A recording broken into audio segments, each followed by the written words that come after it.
No, Amazon after TSA got another one of my nice ones. Yeah, TSA loves my cigar toys. This is exactly like mine. Oh yeah. Took me a few days to realize that's a hole puncher. Or draw poker. Draw poker. Yeah. That's the hole puncher. Gotta be your boy. You're gonna. You might want to make sure he doesn't accidentally pocket that. He'll get confused. He'll get confused. Like, oh, really like. Well, Shawn also has a habit of. Yes, that's That's why I can't hold it. So I'm just. See, I don't even realize it. At least you're conscious of it. Yeah. It's the ADD, ADHD. I don't know, Steve. Yep. Whatever they call it now. Yeah, whatever it is. Whatever we're up to. John, you want to pass the bottle down that direction? Damn, that smells good on them. All right. While you do that. Excuse me? Did you get some? Yes, you did. Got some. Yeah, we started. Welcome back to the Bourbon and BS podcast, everyone. You guys ready? Yes. This is episode 360, and we've got a special guest on the show from a cigar company that I'm assuming is going to be rather new to most everybody. Ryan Bandy's here with Roots Cigar. Is it Roots Cigar Company? Yep, Roots Cigar Co. Co. Yeah. Standing for company. Got to be cool. Right, yeah. Co. Dot. Yeah, so Ryan's here live in the garage. For those who are listening to the audio, Shawn Wilkinson, Nate Hale, as always, and myself, I'm here too. So appreciate that. I want to thank our sponsors before we get into anything too in-depth here. If I can see the screen. You guys out there, patreon.com/Bourbon and BS podcast. Bless you, Shawn. Thank you. It's good. Good. Proud of you. Also, Patreon. I'm sorry. Yeah. On Venmo at Bourbon and BS. Check them out as well for one-time contributions. But I want to thank you guys for the continued support there. We also want to thank Tinder Box at Easton in Columbus, Ohio, where we're based out of. They don't carry Roots Cigar Co. yet at this point, but we wanted to feature them. Ryan was traveling through town, was kind enough to stop by and share some samples with us. And so we kind of set this up as that at the very least, we can get the name out there a little bit and see if we can get some more traction for you guys, which we would love to see. Altadis USA, sponsor behind us there, Monte Cristo, Romeo Julieta, the H. Upman, Aging Room, among others. We want to thank them for the continued support as well. And then also be a cigar company based out of the Tinder Box at Easton. The gold is made by Plasencia, and the silver is made by Espinosa Cigars at the La Zona factory in Nicaragua. So I want to thank them as well for the support. And then if you guys want some swag, we got buyjack.com/Bourbon and BS for any shirts. Looks like Shawn and I have the podcast shirts on. The Pour One More, Light Up Another. We'll figure this out together. And then Nate's got the 2020 shirt. What's it say there, Nate? When the world hands you some BS, light it up. That's right. Which is a lot shorter than Steve's original version of it. Well, in all fairness, I had been drinking. Yes. And you come up with your best shirt ideas when that's going on. It's creative time sometimes. So, without further ado, let's get into the Roots Cigar Co. I didn't put the Co on there, so I'm sorry there. But the featured cigar, we're doing Roots Cigar. Ryan, this is your opportunity to just kind of tell us about Roots, tell us about yourself. You are, I think, going to surprise a lot of people on what brought you to this point with Roots Cigar Co. Yeah. So in addition to cigars, so quick little side note, cigars started as a hobby, not a business, definitely not a career. I'm in ministry, full-time pastoral ministry, and served in a variety of contexts. Currently, I am a church planter, and I'm planting a church called Radiant Church in St. Albans, West Virginia, which is my hometown. Nice. And we launched in September. But that takes me a lot of cool places. I was just swimming in the Oslo Fjord 4 nights ago. I was in Oslo, Norway. Wow. So we go a lot of cool places. So ministry is really my life, my gig, and that's what took me to Nicaragua. So that's kind of where we arrive at the cigar scene, right?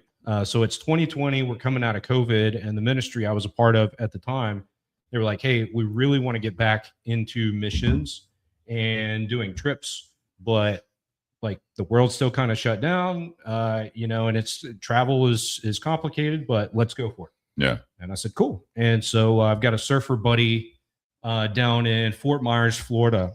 and he started a nonprofit called Beautiful Feet. And so basically, some surfer buddies got him down to Nicaragua, surfing some really, really big waves on their west coast. And before he got back on the plane, they're like, "Hey, we want you to see something before we go home." And so they take him to this village outside of Managua, and it just absolutely shatters him because he sees what the people are living through. He sees the kids picking through trash and Sure. all the stuff that's probably, like just bad stuff. Full blown third world country. Full blown. And so he said, "Man, I've got to do something about it." And so he's a surfer. So he teams up with like Rainbow, Alakai, all these brands. They start giving him sandals, and he's like, "Hey, the least I can do is, make sure these kids aren't getting like needles in their feet and stuff like that." Yeah. So, That's all, yeah. Started out as kind of a humanitarian thing. And then he quickly realized, like, hey, I'm like, I like this thing can go much further. So I want to introduce these kids to the gospel. I want to give them hope, like not just to get out of the dump, but like to really truly live a full life, an amazing life. And so that's what I got exposed to in 2021. I dropped into the country for the first time, and that's why I was there. It had nothing to do with cigars. But I was staying in a compound with a group of people that own and run this compound in Managua, and they very quickly became more than friends. They became family to me. And so they knew I was big into cigars. They were big into cigars. They've got this like super cool like hut smoking room, and they just they're like, "Hey, you can leave your cigars out on the counter, this is the way it is. Humidity is there, right? Yeah. Yeah. If anything, you need a dehumidifier Yes. at that point, right? Exactly. Yeah. And so I'm like, this is amazing. And so anyways, one of my guys is like, "Hey, I've got somebody I want you to meet." And so this is probably 2 trips later. I take my first trip to Esteli. I meet a lady named Elsa who's worked with AJ Fernandez for 15 years. She works her way up, eventually becomes his chief. She inspects everything. She's quality inspection. She was a master roller before that, so knows her stuff. But her dream was to eventually launch out and start her own factory. And so she did that with AJ's blessing. So much of AJ's blessing that like all of our cigars, all of our tobacco is AJ Fernandez tobacco. And she goes in and he says, now, and this is Junior, AJ Senior said, he's aged. But so anyways, he's like, "You come in and you pick the finest leaves." And so essentially, because of her connections, I have access to tobacco that I have no business having access to. Honestly, That's awesome. I mean, it's super sweet. Wow. And so when she finally launched, my buddy Michael was like, "Hey, do you want to invest in Elsa?" And I'm like, "I would love to." And he said, something like it gets you 40 cigars and you get a plaque on the wall, blah, blah, blah. I'm like, I don't care anything about that stuff. I think she's really, really good at what she does because I'd tasted some of the stuff that she's rolled up. And so I'm like, yeah, I want to be a part. And so fast forward 8 months, I come in for a visit in December, go to Esteli, visit her. The plan was never to do any kind of blending or anything like that, but she had a table. She had like 15 different kind of leaves out. And so she's got them all lit up and we're trying stuff. And so she starts testing me. She starts testing my palate and she's got me trying stuff. And so anyways, she's like, you have a really good palate. Like I want to kind of put you to the test. And so she starts asking me questions. Next thing you know, like I don't know what I'm doing, but I'm actually making my first blend. So how long have you been smoking cigars at that point? At that point, 5 years. So he's fairly new to the game, really, at this point, Totally. right? How often? Sorry to interrupt the story, but like, how often were you smoking cigars? Like, what's the frequency? Daily, weekly, monthly? At that time it was hourly? Like probably two to three a week. Okay. If the weather was nice, nothing like my 2 to 3 a day now. Okay. Okay. Go on. I'm sorry. I just want to frame where we're at here on that. Yeah. And honestly, it was COVID. It was COVID that got me into cigars in the first place because I was used to such a fast pace of life. And I'm like, man, I got to slow down. Like, this is not what it's about. And so cigars were the first thing that were ever introduced to me other than a movie that could get me to sit in one place for an hour and a half plus. On top of that, I realized, hey, we live in a society where people don't talk to each other and men definitely don't talk to each other. And so if I can, like, if I get into something and I really dig cigars and it's got, it's bringing community together, this is what I'm all about. Love it. And so that's kind of really what got me hooked in the first place. So anyways, yeah, back to Esteli, back to the factory. I didn't know that I was blending my first cigar. And so that would eventually be called the El Bandito, which is a line of ours. El Bandito cigar features heavy jalapa leaf, and yeah, just fell in love with it. Fell in love with the blending process, all of it, and so that's kind of a regular trip for me. And so that cigar and that experience is what launched us into, I think 4 months later is when we got our LLC, and we're just barely over a year old. Our LLC, I think May of 25. Yeah. Okay. So, I mean, we're in many ways, we're still in diapers, man. Are you guys Yeah. selling anywhere locally at shops, or are you strictly online? Or So I thought we were going to be online. I was like, you know what? Online's where it's at. And I quickly learned I had no idea what I was talking about. Yeah, cigar all world's about different. chips. Yep. Yeah. So we're selling in basically all of our local shops and In West Virginia. In West Virginia. Okay. And so right on the border of Kentucky, Ohio, you got the tri-state area. So we've just kind of advanced over the border into, well, Kentucky is pending because 3 weeks, it's like 3 weeks ago. So within the last 2 months, it was just completely blown up. And 3 weeks ago, we realized, shoot, we're on back order for everything. Well, good problem to have. Yeah. Yeah. So I had a golf event a couple nights ago at a country club that I saved a few aside for that. Yeah. But other than that, I mean, we're pretty much smoking the rest of it tonight. Yeah. Yeah. Okay. And we'll have to talk about special. You distribute your own. Correct. So let's talk about Ohio. I don't know if you're familiar with Ohio yet. She's a different beast. Ohio's the worst. Yeah. Yeah. No, I don't know about Ohio. Yeah. We'll have to talk about that either later tonight or at a later date. But to get distribution in there, you have to have a decent amount of paperwork yeah. So we'll have to Google that. But yeah, no, that's it's amazing. So when you're doing this and you're working with, is it Elsa? Yep. Elsa. She has her own factory, or is she still working through one of AJ's factories? No, she's got her own factory. They've got their own piece of property. How many rollers? It depends. Okay. Sometimes she's got 5 to 6 on the weekends. What happens is a lot of AJ, Aganorso, Leva, etc., Placencia workers will come in to earn extra money, and so they'll come to our factory. And we actually just did a big renovation, so it's beautiful. Elsa's husband is a master blender for Oliva. Really? At one time, supposedly a top 10 master blender in the world. So a couple of these blends we've kind of collaborated on, and it's like a cool little hidden secret. Because the last thing I'm going to do, I'm not going to take credit for, like, I'll just put it this way. Like, he's left me some breadcrumbs, and I very much appreciate it, because when I got into this business, I quickly realized it's humbling, because it's like, man, some of these guys know everything about everything, and they taste something and they're like, yeah, this is from the region just between the river and the, and I'm just like Somalia, whatever. Wine, yeah. So I'm still trying to figure out if I buy all that or not. But hey, some of those guys can truly pin it. I think they can. And I mean, a lot of that is just over the years, like you were saying. I mean, I know that when you're working on blends sometimes, or you're testing tobaccos, those guys have smoked just like the Puritos or whatever you want to call them, of just, this kind of this lot in this field of this seed, and they know that, and that's how they kind of blend together. So, someone like you, or like, someone getting started in it, you may not know all that stuff. You'll people take different approaches, but those are the guys you're like, all right, so I like this, but I want a little more strength. I want a little bit more, spice to it, or a little more pepper. You tell them those things, and they're just like, all right, let me just whip you up another one here real quick with the tobaccos we have. And you can kind of hone in on what you want from that. I don't know if that's similar to what you've kind of gone through with them. Yeah. But that is the typical way. You go to the experts about that.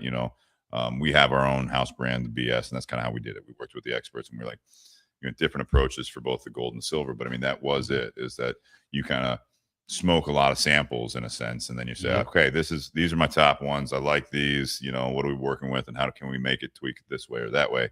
And they'll do it. Yeah.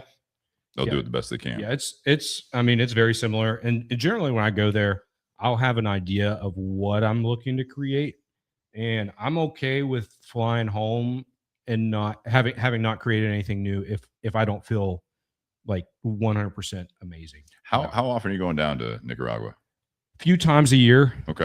It depends. Sometimes more, sometimes less, depending on what's going on. Well, the whole Jesus thing. Yeah, exactly. The whole Jesus thing. Yeah, that's still my full-time gig. So even though this, the tobacco thing is accelerating, that's still my primary. All right, let's talk about the name Roots. Why Roots Cigar Co? Yeah, so I fancy myself a pretty relational dude, and so I don't. When I go into a venture, man, I'm looking for partnerships. I'm looking for relationships, friends, family. And so one of the things about West Virginia is a lot of people have, their ideas. There's a lot of jokes about Ohio, right? Yeah. A lot of jokes about West Virginia. But generally, just like most places, when people, they're in their high school years or college, it's like, I want to get out of here. I want to leave. I want to go somewhere cool where there's actually stuff to do. And for me, it was the opposite, man. I grew up all over the world, and I'm like, I just want to go back to West Virginia. And so once I got back to West Virginia, discovered cigars, all of the things, my dream was to supply West Virginians with the best tobacco in the world. I'm like, you guys, these people are amazing. They deserve to have access to the best cigars in the world at a good price. And so Roots kind of emerged just because I'm like, man, I am rooted in my West Virginia heritage. I'm a mountaineer. I'll always be a mountaineer. But also I'm an SLE for a reason. These people are also amazing people. They're looking for work. They're really, really hard workers, and they're great at what they do. And so I'm planning on releasing a special release this fall called Homage, which we just pay homage back to SLE because all of our lines thus far are like West Virginia-ish in branding. Yeah, no, I get it. Do you, I was curious if like Pittsburgh has a lot of cigar shops. Is Pennsylvania tough to get in like Ohio is? Or do you guys know that? About to find out. So we just got into Wheeling, which is the panhandle that borders. It's real close to Pittsburgh. And so that's kind of the way I was looking at it. Man, Wheeling is sort of my gateway into Pittsburgh. But I've got a guy at Fat Ash in Ashland, Kentucky, as well as Living My Best Life Cigar Lounge in Wheeling, Moundsville. And they're like, we are committed to getting you into that market because that will be a game changer for you, especially being local. I mean, I'm a Steelers fan. Yeah. I don't know. Is that okay to say on here? Yeah. Yeah, no, that's fine. As long as you're not a Packers fan. Oh, hell no. Yeah, good. Even though you have his quarterback still. We got the quarterback. We got the coach. You take these to a game and start selling these to people tailgating at the Pittsburgh game, and you get the black and yellow. Yeah. Oh yeah. It's $1 million idea. Yeah. Who makes your bands? Well, so my factory made this lot because we were in. Well, let me back up. The first run, we had a local printer make them, and we just like banded them ourselves, and it looked horrible. Like I was embarrassed to put them out there. I was like, "Can we just go unbanded?" And then we ribbons on them. Then we needed a quick turnaround, so our factory did it. But this is about as special as it can get. So fast forward to now. I don't remember when I stopped by. I think it was early May when I stopped by the shop, and you guys told me about Cigar Band Man. Yeah. Which I've been talking to him, and he's going to do our stuff from now on. Oh, hell yeah. So yeah, it's about to get wild. Dude, is it going to be a similar artwork? He's just going to do it. So actually what we're doing, we're going to return to our initial artwork, which I've got on my iPad and phone, but it's the same idea. Nice. Some of our followers and fans are like, great, just please don't lose the skull. People love the skull. So we'll keep that. But it's going to be more elaborate. There's going to be some embossing and raised and, because I like the look, but I was curious. Curious, and I forgot that we had and you had spoken with Brian as well about that. But Ricky's great. Yeah, he's great. Yeah, he's been super responsive. responsive. Well, that's good. I think he's done well. It's one of those things where there was a time where he was getting a lot more business. Okay. And so, yeah, I'm hoping he does well for you because I love the look of everything. You know, it's nice. It's very cool. You got the boxes are really cool and unique. Are they still going to be like that? Yeah. So what we've done is we've added a couple ridges and ledges so that everything fits inside, and then the top sits on top of the box and lays back while the top row stays intact. Because the original design. Oh yeah, I see what you're saying. We've been playing with it a lot. I'll just show you our old BS box too, because it is like the hinge is like that little slot on that design. It's what the laptop's sitting on. It's on the basically where the cigars butt up to. Okay. You know what I mean? Kind of. So it's a little different, but it works if you. Yeah. But yeah. So what the El Minero? What are we actually smoking here? So you've got a San Andreas wrapper, which I'm really partial to the San Andreas wrapper, Mexican wrapper. I love them. I think they're phenomenal. You've got some Condega in the filler, and you've got let me remember, because it's all. Is it all Nicaraguan? Yeah, it's all Nicaraguan. So San Andreas wrapper over Nicaraguan. Yep, which is true of all of our cigars. I mean, they're all essentially, I mean, puros, if I can say that. I know it's a Mexican wrapper. Yeah. Yeah. Otherwise, yeah, Condega, Jalapa. There's Jalapa heavy in the Bandito line. And then I'm excited about what I got coming out this fall, which is a little bit more of a powerhouse. I added some Esteli in that. So yeah. It's all coming out. It's all AJ's tobacco. All AJ's. He's got a lot. So AJ gives you ideas to go with, and then you make the final decision, right? Well, so it's a little bit of a team effort in the sense of a lot of times I'll go and I'll say, hey, or even before I get there, hey, this is what I'm looking for. This is the vibe. This is the, because we're kind of all over the spectrum. We've got actually our most popular cigar right now is what I thought was going to be the least popular, which is our Connecticut, our El Minero shade.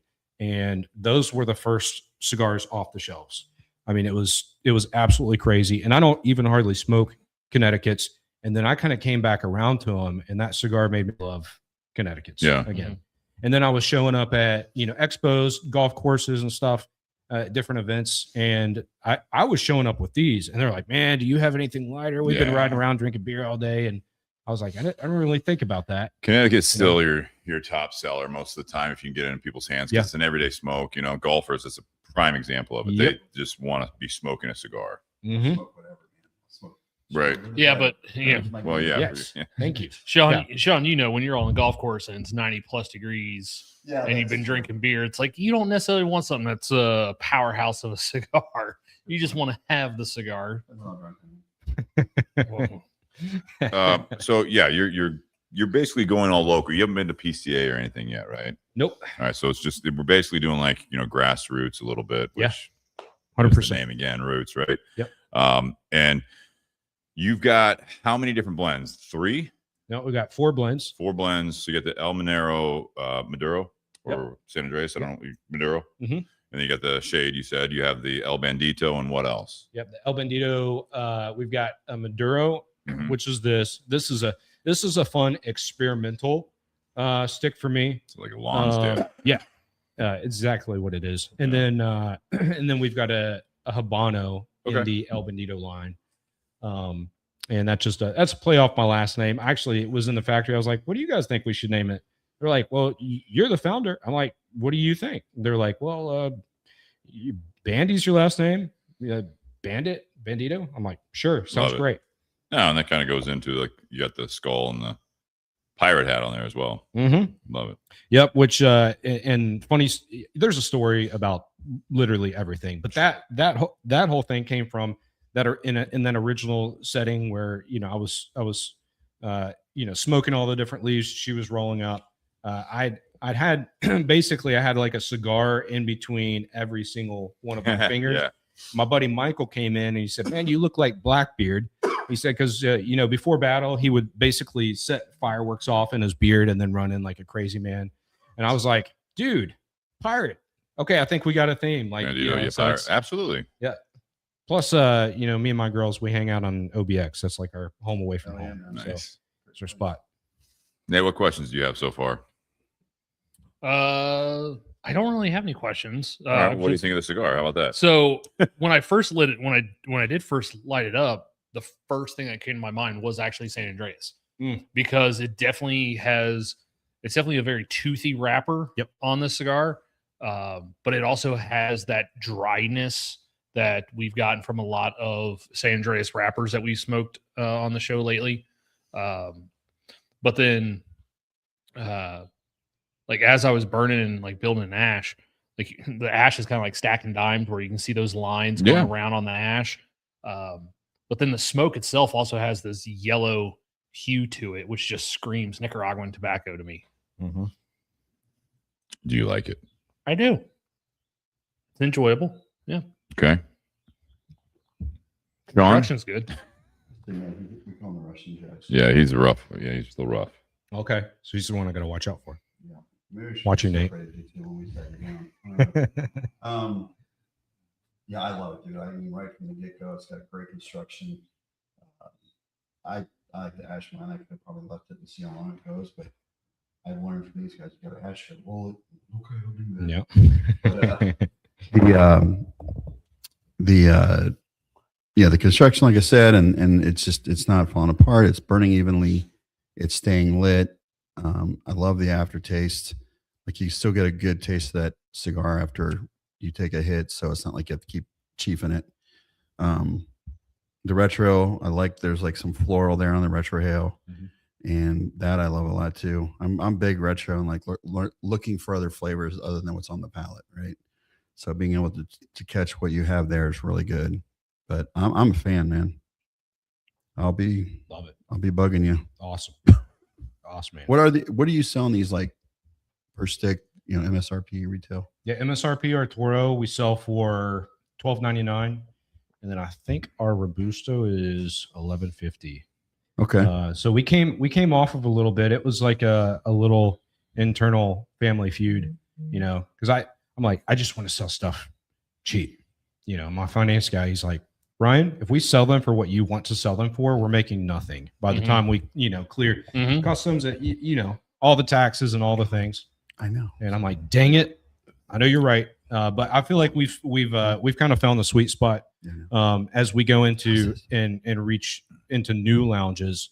As soon as they see our pricing sheet, I've got this from the last two lounges. They are like, wow, eyebrows raised. I was like, is this a good thing? They're like, that's a great thing. Yeah. Like you are right where you need to be. Yeah. If you're in that $11 to $13 range, I mean, that's average price point a lot of times nowadays for a cigar.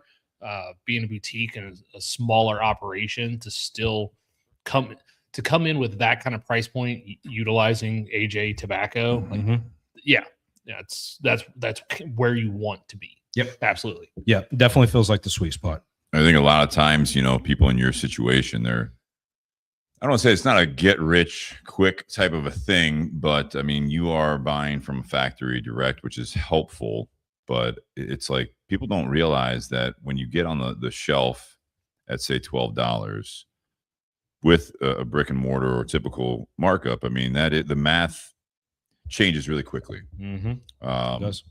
You look at the fact that if you're doing that, wholesale is typically about half what you have the MSRP at, and that's just for cost of doing business and everything. It's not like people think, oh, that's crazy markup. It's like it's really not. There's a lot of things that go into that, right? But for you guys, it's like if you're buying the cigars not in crazy bulk, sometimes that doesn't bode well for your pricing either.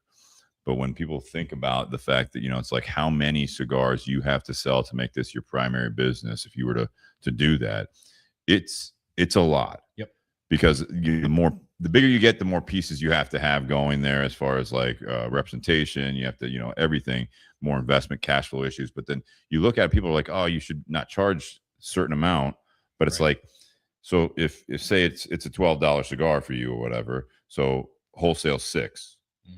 Now I don't know, please don't tell him, but you're paying a certain amount for that. You're paying for your travel down to Nicaragua. You're paying for all this stuff. You pay to get on the road and go all these places. What cigars are costing now, even straight from a manufacturer to you as the business that's then selling it to another business. I mean, there's a lot of moving parts there. Mhm. Most of the time, unless you are like the actual manufacturer, if you're in your position, just so people know, if it's around $12, it's usually not more than like $1.50 a stick, and that's not profit. That's like revenue. I mean, that's what's coming in at Right. that point. Yep. So when people are like, "Oh man, it must be nice to be able to do all this," and all, it's like you must be raking it in. It's like I'll be raking it in when I'm selling at least 1 million cigars a year. Mhm. Yeah. And Yeah, that doesn't exactly. make me a millionaire, by the Yep. way. You know what I mean? Yep. It's people think that, it's like you have to sell a shit ton of cigars You do. to be able Yeah. to have an actual income Yep. for you or in your family. And people don't always realize that. But there have been more people, I think, in your position over the years. They come in at that position of where you are in the whole scheme of things. And that's why it's $15 a cigar. Yep. Because they want to make $3 to $5 per cigar Mhm. to accelerate all that stuff. And sometimes it works on the boutique side, but more times than not, I think it's a failure because people are like, well, I mean, it's good, but it's not No, $16. that good. Now I'm in competition with these cigars Yeah. up here at $16, Mhm. $17. It smokes more like a, I don't know, $10, $12 cigar. Yep. And it'll shoot people in the feet real quick because of that, I think. And Yep. I can admire the fact that you didn't go in with a high, or you're not at a high, but maybe you went in higher, you Mhm. said, and you lowered it. But it's like you have to kind of know where you're at and give a reason or multiple reasons on why people should buy it from you guys. Well, then also, if you go too low on price, there's a diminishing return. Mhm. Like your hope is initially like, well, if I sell it cheaper, maybe I'll sell more. But then some customers may go into it and go, oh, that's an $8 cigar. Like I've had other $8 cigars and they weren't very good. So Right. that now they've automatically put you in that same category. Yep. So now they're like, you know what? I'd rather just, spend my 12, 13 bucks and get something I know is good. Same thing, real quick math on that for you guys at home. I mean, there are cigar, and I'm sure everything's gone up. I know that because we buy our bands, but talking about bands and stuff, there are people that want to put on this elaborate band and they're paying, say, even just a quarter, like their cost or the cost of it is a quarter. Well, then all of a sudden that to then the retailer, if you want to make good money on that, now it's 50 cents. Like for a quarter band on there, you're pushing $1 on the shelf price. Yeah. Mm. It adds up really quickly. Yep. All Oh, stuff, yeah. is my Yep. point. Oh yeah. It does. So people don't always realize it. Like, or if you have that elaborate box, and it's like Mhm. when we originally were doing like the BS stuff, it was like, well, if we haven't made in Nicaragua, they're like $5.50 a box. If you haven't made it in the U.S. in Miami area, it's going to be about $12 a box. Mhm. Again, those things add up extremely quickly. Yep. Well, then I remember back in the original CAO days when they had Mhm. the CAO Sopranos that they were making, and they got it licensed with HBO to be able to make that cigar and use the logo.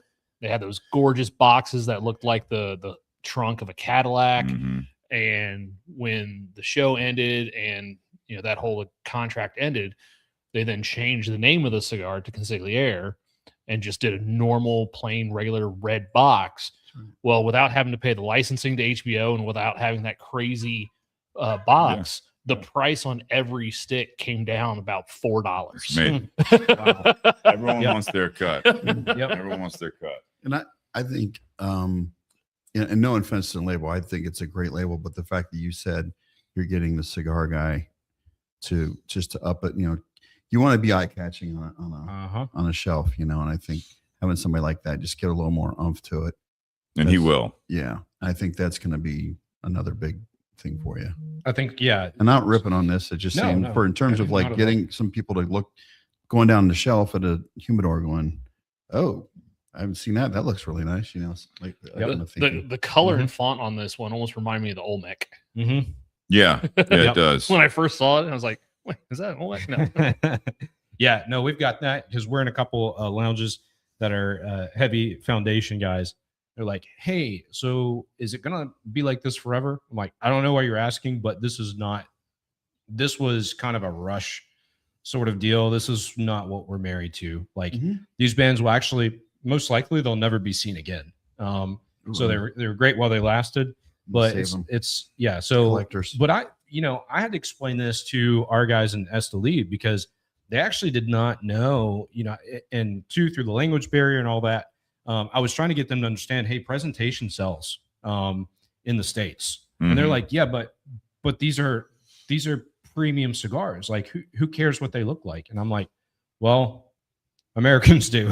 You know, Yeah. it's just like, you know, that's the fact of the matter. You know, so it's like you've got to have something that, to your point, you know, catches people's eye and attention enough to get them to smoke it. Once they smoke it, it's, you know, you're Like good. So your dog food.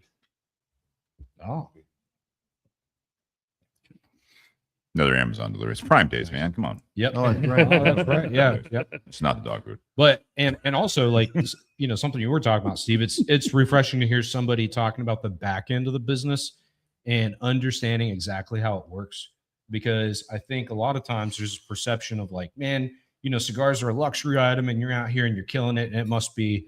It's like, no, whatever you think it is, I've only spent money, right? Yeah. You know, and I will Especially only, this stage. Yeah, and at this, yeah. And I will continue to probably only spend money for a little bit longer. We're kind of at that, you know, that stage where the, you know, the flywheel is you can see it kind of start to work for you a little bit. Yeah.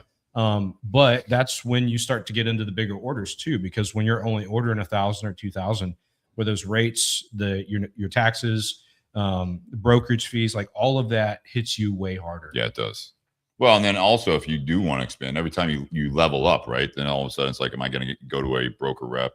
Mhm. Am I going to, you know, obviously I don't see direct sales in your future anytime immediately soon, because Right. that's a huge deal Yep. to bring on an employee like that, you know, and to have that kind of ability to reward them for stuff. But yeah, that's any business. This is something that's cool to have you on, just to kind of have, like, you are in the infancy stage of everything. it's And interesting. it'll be cool to look back at it, hopefully with a lot of success for you.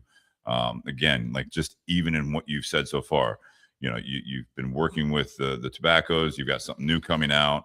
You're adjusting your boxes, you're adjusting, you know, your band work, you know, Mhm. you're even already kind of tapped out. What is the turnaround time for you to restock at what you need?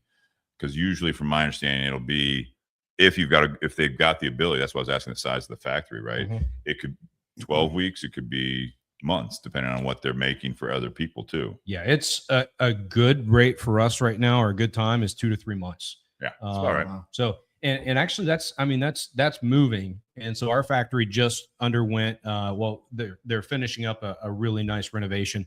And this is actually something that's really cool. That doesn't get talked about a lot, because what you have now is you have a lot of people that are just like, oh, I want to sell cigars, you know, Perdomo make them for $3 or whatever. Just let me come up with a ban on Chat GPT and just sell them. And Yeah. and it's not like they're not going and doing the work. It's And not also, deliberate. no, it's not. And like the intentionality is not there. But what's really cool for me is I'm getting to see my factory grow as I grow.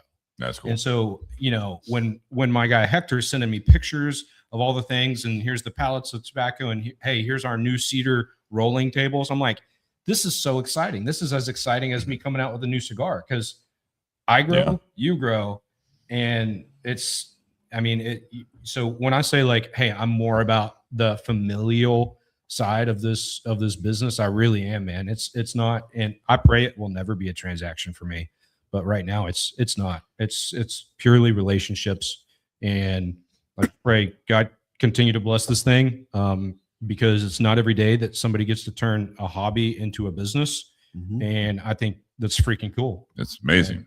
Who And was the passion's there too. I keep forgetting his name. The guy from HVC a few weeks ago. Renier Lorenzo. He'd be cool to watch him watch that episode, because he's kind of a couple steps up, and he's Mhm. starting to finally get himself known. And like, you can seem like, I mean, he's been around for a long time, but I don't know if he seems like has he hit a growth spurt exponentially like recently, or has he always been pretty steady? I think HVC, slower start, obviously, but now that he's showing up in like magazines and ratings and stuff like that, that'll be part of it. But to get in those, a lot of people don't realize, like, to get in a rating in like Cigar Snob, especially in a Cigar Aficionado, you can't just, like, right now, Ryan, you could try, but from my understanding, it's like you need to be in a certain level of amount of shops. You have to have, I don't think it's, I forget what it was, but several hundred accounts for them to do it. And for good reason, right? Because they want their readers to not necessarily be like, oh, so I see this El Monero, man. Like, You start bugging your shop, or you start looking for it, and they can't find it. So now there's this thing that's rated that they can't even get, and so it's kind of a disservice to their subscribers or readers, for these magazines. So you'd think it'd be great. Now, if you wanted to spend money and advertise, you might be having a different conversation with them, like you spend. But I mean, to get in some of those magazines, like Aficionado, I mean, it's tens of thousands of dollars to be in, their magazine. I think a 12-month advertising subscription there is over $100,000 a year. Oh, for Aficionado. So it's like that's the other back end part of it, where it's like you're kind of up against, like, it'd be great, like, hey, I'll send you guys some of my samples if you guys want to rate it. And they're gonna be like, well, how many accounts do you have? And you're like, 5. yeah. 6. And they're like, well, unfortunately, So again, these are all those things that people don't necessarily realize. Well, why don't you get it rated? You're like, well, I can. It's just rated at the local shop so far. I mean, if you walk in there, they've got it on the wall as a top 5 or whatever. But it doesn't work that easily for everyone that some people think it will. And that's super insightful too, because I think I talk to a lot of guys that kind of get pissed because they're like, man, it's always the same, the same top 5 or whatever. And it's like, well, that's why, because it was exactly what you just said. Yeah. Because if I'm at this stage, and I'm being hit with a truth bomb like that, it's like, yeah, realistically, it'll probably be a good decade for me. I'm not saying don't reach out. I don't know if you've thought of that yet, but I mean, if you haven't thought, I mean, like, you can always reach out to some of the publications, especially maybe some of the smaller ones. But I mean, I had that conversation with Cigar Snob when we first did the BS Gold, and because we had a relationship with them, just because they've been supportive of our Smoking 10 event that Shawn was telling you about. So that'll be, I think, in the next Cigar Snob will be in the back of that again for this Smoking 10 event. Nice. But I kind of reached out, and they gave you a crash course right there. It was like, well, so we'd love to, but but what you need to expand. This is what I can tell for you, Ryan, is the passion that I see that you have about this. And I think that's what Lorenzo very familiar, like he was a lot like you are now. Like, you have this passion, you tell you can love it, and the fact that you're starting small and you got to pay your dues or whatever, but you're doing it the right way in terms of, like, don't go over your head and don't try to sell too much too quick. And I think that having that drive that you have and still being able to maintain your planning churches and doing stuff like that, it's smart to keep your work-life balance as even as you can. And so, like I said, there's no rush into, but I can see it in your eyes, man. I can see in the way you talk that this is a big thing to you. And I commend you for that. I love that you took that leap and giving it a shot and got in with the right people. And, the more you network, I think the more just things are going to become more positive for you. And Shawn's a talker too, so Shawn will tell people about this. I tell you that. Yeah, that's a compliment, Shawn. I mean, you should hear him after our, what was it, not the last one, but the HVC one. Yeah, you're in the shop. This guy Lorenzo. I tend to sell the shit out of. Like, Shawn turned into acting like someone who works there. Yeah, I'm pretty close to helping somebody. Yeah, someone sits down after buying a couple, like, hey, what'd you get? Oh, you need to go try these. You need to go get that one. We had that one. We had this one on the show, and talk to this guy. Well, that's a nice thing too. I think you'll see that. I mean, you already side. Yes. You know that around the shops that you've been to locally, there's always a Shawn in the shop. Yeah. You're our Shawn, but okay. There's always a Shawn. There's always someone that either reaches out and talks to people, like you said, where, you said men don't talk a whole lot about anything, or they don't sit down. You said that earlier. Right. Yep. And I think in the cigar shop, you have usually a group of guys or one or two guys that, or women, but it's the fact that what they're smoking is what other people are trying. And then you have people like Shawn, like I said, that you have the people that they're genuinely interested in conversation. And then they strike it up, start talking, and then you start talking. It usually starts with, like, oh, what are you smoking over there? Yep. And I had a guy from Mississippi, down in the heart of Mississippi. I think that's where he's from.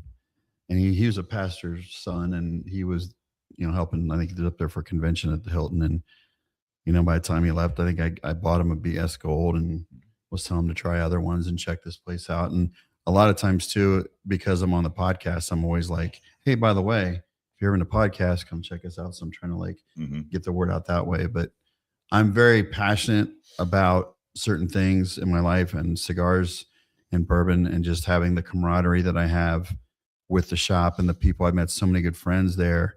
And you know, this Ray Cheshire guy, he's the one that's he's from Vietnam. He's tuning in from Vietnam. So it's his morning time. And this is his daily, once every 2 weeks, get up and completely fuck with us the entire time we're talking. But I love him for He it. needs to live here and be a regular at the shop. Yeah. Okay. But I love the guy. I love him. And I actually had the opportunity to meet him a few years ago when with the Smoky Tin event he came in. And it was just so cool to be able to talk to him one-on-one. But it's like every time I go in there to the shop, or if I'm in another shop, and if I'm out for work, I'm traveling for work, I'll find the closest shop or all the shops in that area and try to hit them. And I do the same shit. You know, I try to promote where I'm from and like what we do. And it's one of those things, like, I guess I can sell things. Like I've done sales, but when I'm passionate about something, I'll sell that shit in a fucking heartbeat. Yep. But I can see it in you, and I'm really excited for how this is going to work out for you. Man, I appreciate that. It means a lot. I mean, I certainly wouldn't be in it if not for the passion, because I mean, as you can imagine, some of the things that we've talked about were barriers and obstacles very early on. And so I knew, I mean, I had a guy that had been in the industry for, gosh, years and years and years. And he said, if you're looking to make money, probably don't get into cigars. And I was like, all right, cool. And, you know, here we are a year and a half, 2 years later. And I'm like, yeah, he definitely knew what he was talking about. Like, it's got to be Ministry is another tough one. Yeah, absolutely. Yeah, you've got your plate Yeah. full, brother. Yep, absolutely. No, I was in that, man. I was Jonah at one point. I said, I will do anything but that. Like, pastors, they get underpaid and verbally abused. Why would I want to do that? Like, I would much rather just be in cigars. But I get to do both. Now you get to do both. Yep. And They kind of work for each other. yeah, I'm sure. Like, it's like my one job is all about people, and my other is all about people. You know, That's right. I mean, the leaf matters, obviously. Like, you want something that's, you know, like everything I create, I tell people I generally create it because I love it. I don't go to Estley and be like, you know what, this guy over here, I heard him say like he really digs this sort of. I'm like, no, if I'm going to create something, it's going to be something I'm smoking all the time and I'm very proud of. That's good. I mean, it helps with obviously translate your passion for your products, which is good. What's like coming up? You said you have a limited run coming up, or is this just a new release coming up? Yeah, so it'll be a new release. I just put it together in January. We're hoping to drop it this fall. And so we're a little bit unconventional, well, in many ways. One, just starting a cigar brand out of West Virginia. Yeah. I think I'm the third blender ever in the state of West Virginia, which, Yeah. I mean, might not, I don't know. That's probably not saying that much. You know, West Virginia's a small state, but still kind of cool, you know, in our world. But yeah, hope to release it this fall. Our very first partner was not a cigar lounge. It was actually a winery and distillery. Nice. And so we've done a lot together. And their owner, Frank, very, very successful guy in the state of West Virginia and just around the country in general. But he just, man, he took us under his wing, took me under his wing, said, hey, I know a lot about business industry. I know we're in different sectors, but, you know, very similar. They go hand in hand a lot. They really do. And so he's very passionate about his distillery. And so what I want to do with this next batch, we're probably going to take at least half of it and age it in one of his barrels. And this particular barrel that we've chosen was that was the very first produced bourbon in the state of West Virginia. Oh, wow. And so Oh, shit. again, everything is just coming back to that rooted idea. And so I'm like, hey, this is the original bourbon in West Virginia. And we're, you know, producing some original cigars in West Virginia. So everything for us is, again, goes back to relationships, collaboration, and really cool. Also, I see the Chicago Cubs lighter. That's right. Love the Cubs. Nice. Yep. Nice. Love that. They are currently tied 4-4, but they won earlier today, 10-3. Are they in? Go like, us. they doing good? Overall ranking? Yeah. I mean, it's a tight division and it's so streaky. I think they're 8-3 in the last 11 games, There's but a lot of games still. they left, had yeah. two 10-game streaks winning, and then they also had a couple 10-game streaks losing. So Yeah. Baseball's a lot of streaky as freaking hell. games, man. Yep, it is. Ray had some good advice for everyone out there here. How to make a small fortune in the cigar industry is start with a large one. Yeah. Thank you, Ray, for that. That sounds so simple. Takes Thanks, money man. to make money. I like it. That is a technique that not all of us, unfortunately, have the ability to do. So, Yeah, sounds like Ray knows exactly what he's talking about. he does. Know. He, Well, in his own depends. mind. Yeah, he definitely thinks he does. He definitely thinks he does. Are you going to age those the rolled cigars in the barrels, or are you going to be aging tobacco in the barrels? Yeah, the plan is to age the rolled cigars. Okay. in So there. they'll come up from Nicaragua to you. Yep. There we go. Okay. Drop them in. So, Yeah. question for you, Steve. And I know you said you have a couple places in Kentucky. Mhm.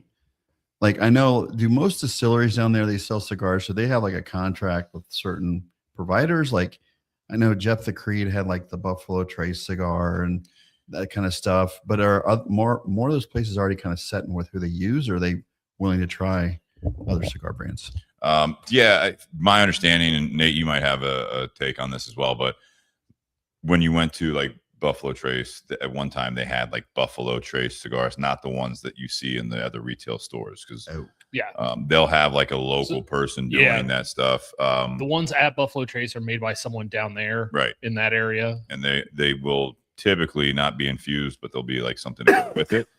Where like the Buffalo Trace cigars you see on the shelf, those are actually through General Cigars. Yeah. Yeah, it's through STG, and yeah. that whole portfolio is actually coming out of the Cohiba factory. Yeah.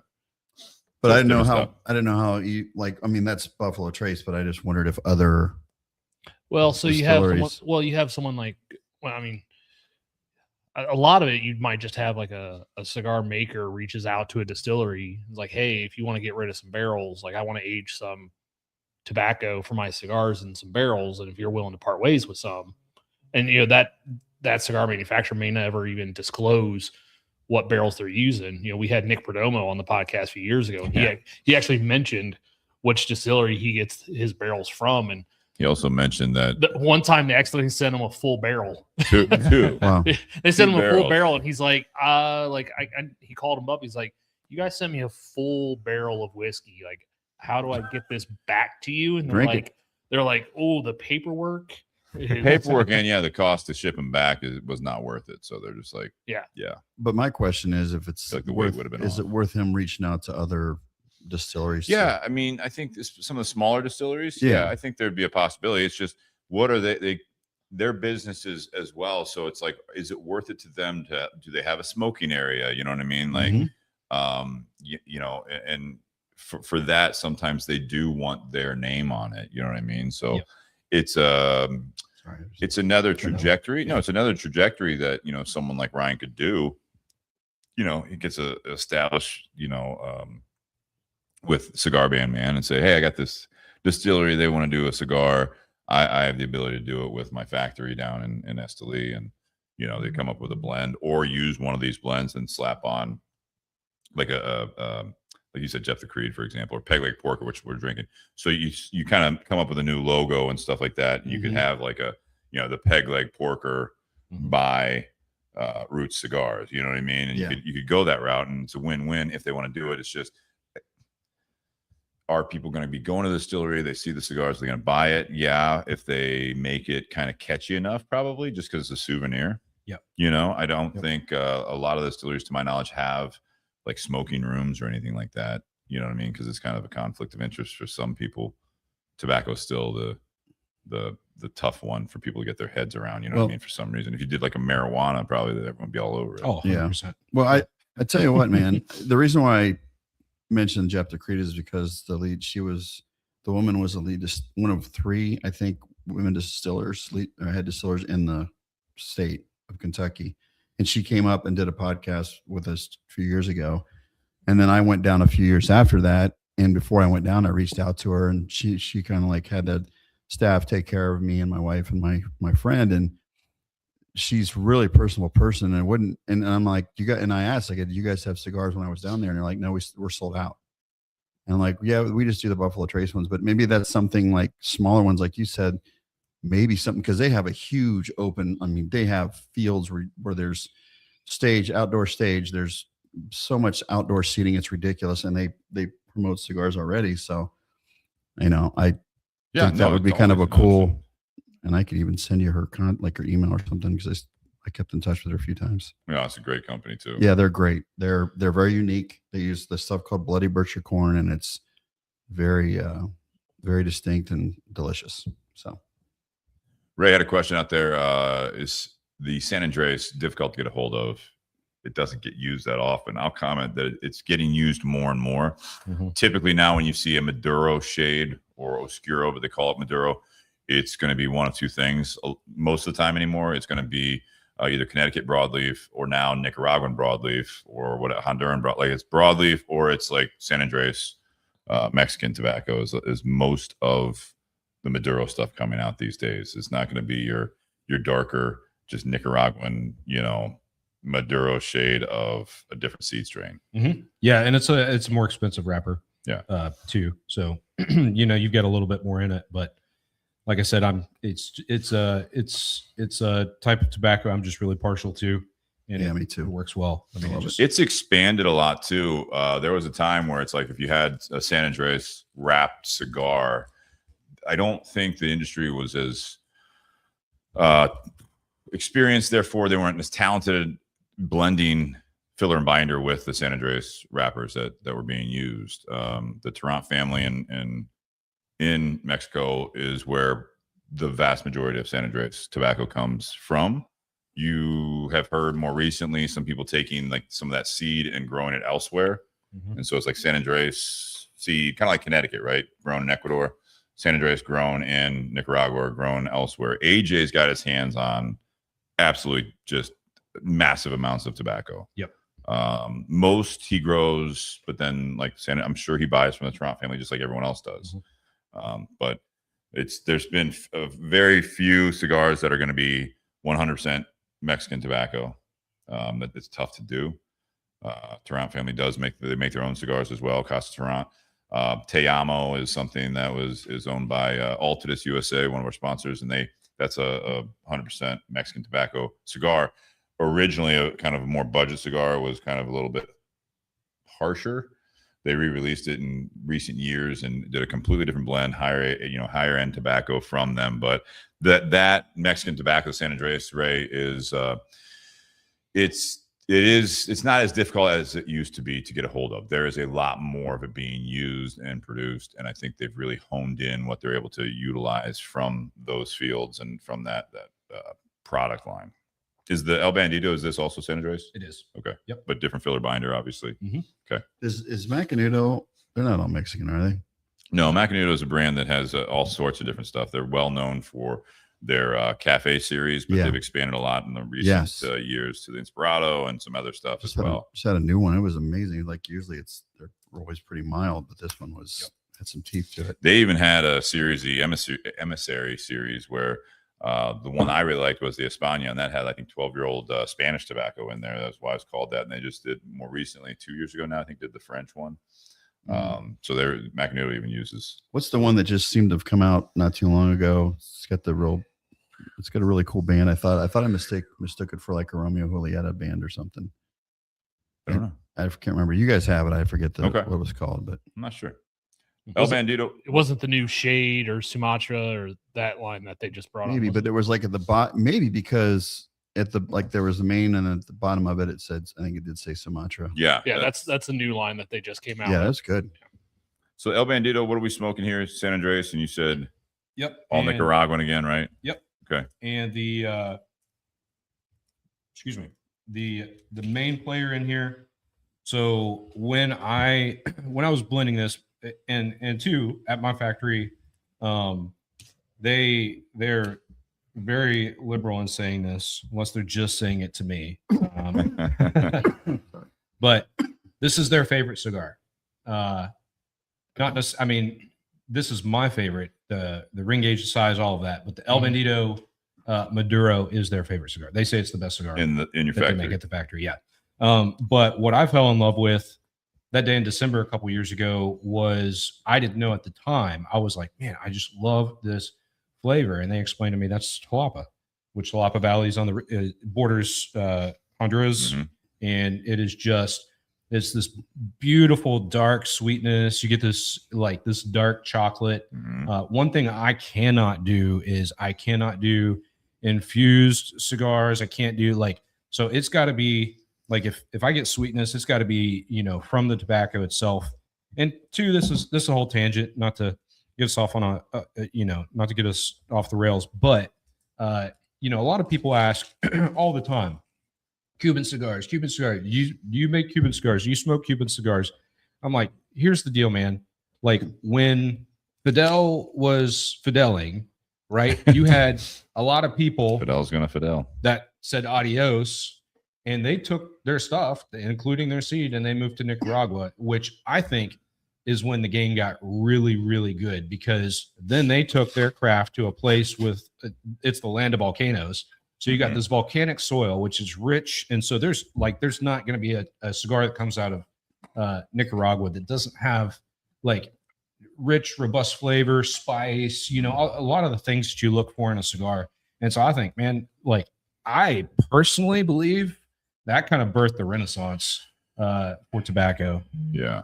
I think Nicaragua, especially in recent years, 10 plus 20 years, has been obviously the hotbed for a lot of new growth. I mean, Esteli, where you guys are, right? I mean, how many factories are there? Oh my gosh, you can't even count. Yeah, them all. it blew Throw up. a stone in any direction, you'll hit 4. You are absolutely right.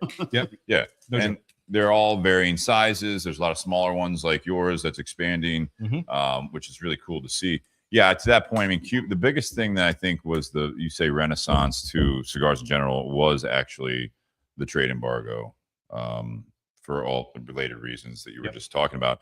Because, yeah, a lot of the families, I mean, their farms were basically taken from them or acquired. Let's call it that.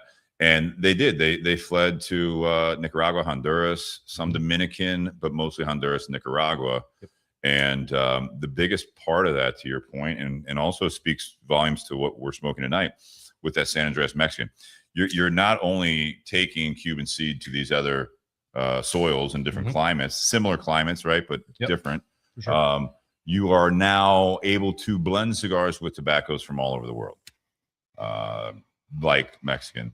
So the difference is that you had Cuban puros, all basically grown in the same region, in the Pinar del Rio region in Cuba.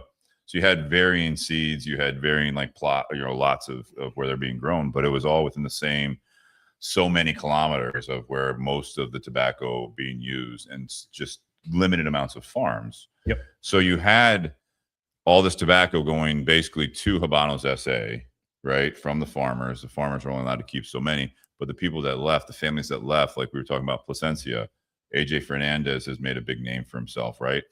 They were able to take that knowledge. They were able to take and seeds, and that's a whole nother tangent if you want to get into it. But I mean, that's where you hear the years like 99, 98, because those were the seeds that they kind of grabbed with them, if you will. Like that's what's come over before the blue mold, you know, issue in 2000. So it's like you see those are the seeds that they've continued to repopulate and use those seeds, come up with some new ones as well. I've told the story before when I was in Cuba, they were talking about how like they had a whatever it was, Habano 2012 or whatever it was. It was like they started basically engineering through the farming seeds that wouldn't repopulate, so that if you did somehow smuggle those seeds out of the country to say Nicaragua, you got one and done, man. That's it. That's that. You're not going to get any more of this tobacco. There's Like no it was almost production like anymore? it just wouldn't produce anymore. Wow. Yeah. They would engineer it to do that. Basically not, I don't know what the term is. You would know, Nate. I know you're It wouldn't germinate. wouldn't germinate, basically. Yep. So it's like, yeah, you guys can steal it, try to make your product, but it's like, it's done, man. It's not going to come back. So very interesting. This cigar is quite different. It is Quite different. Yep. Definitely. I feel like it's not that the El Manero. Yep.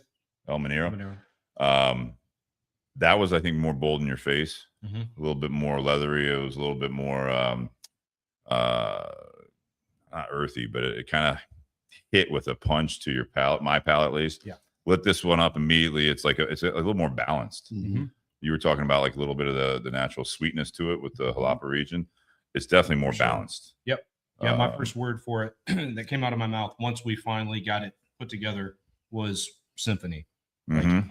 and that was after 5 hours of smoking everything under the sun, and I wasn't even sure where I was at the moment. Yeah. You know, at the time, it's like, wow, Nicotine everything's hitting overload. me. But yeah, Symphony. Actually, another cool thing about I love the culture. Esteli's a cool place. What a lot of people don't realize is that's not only like cigar mecca, tobacco, all the things, but that's also where the coffee comes from too.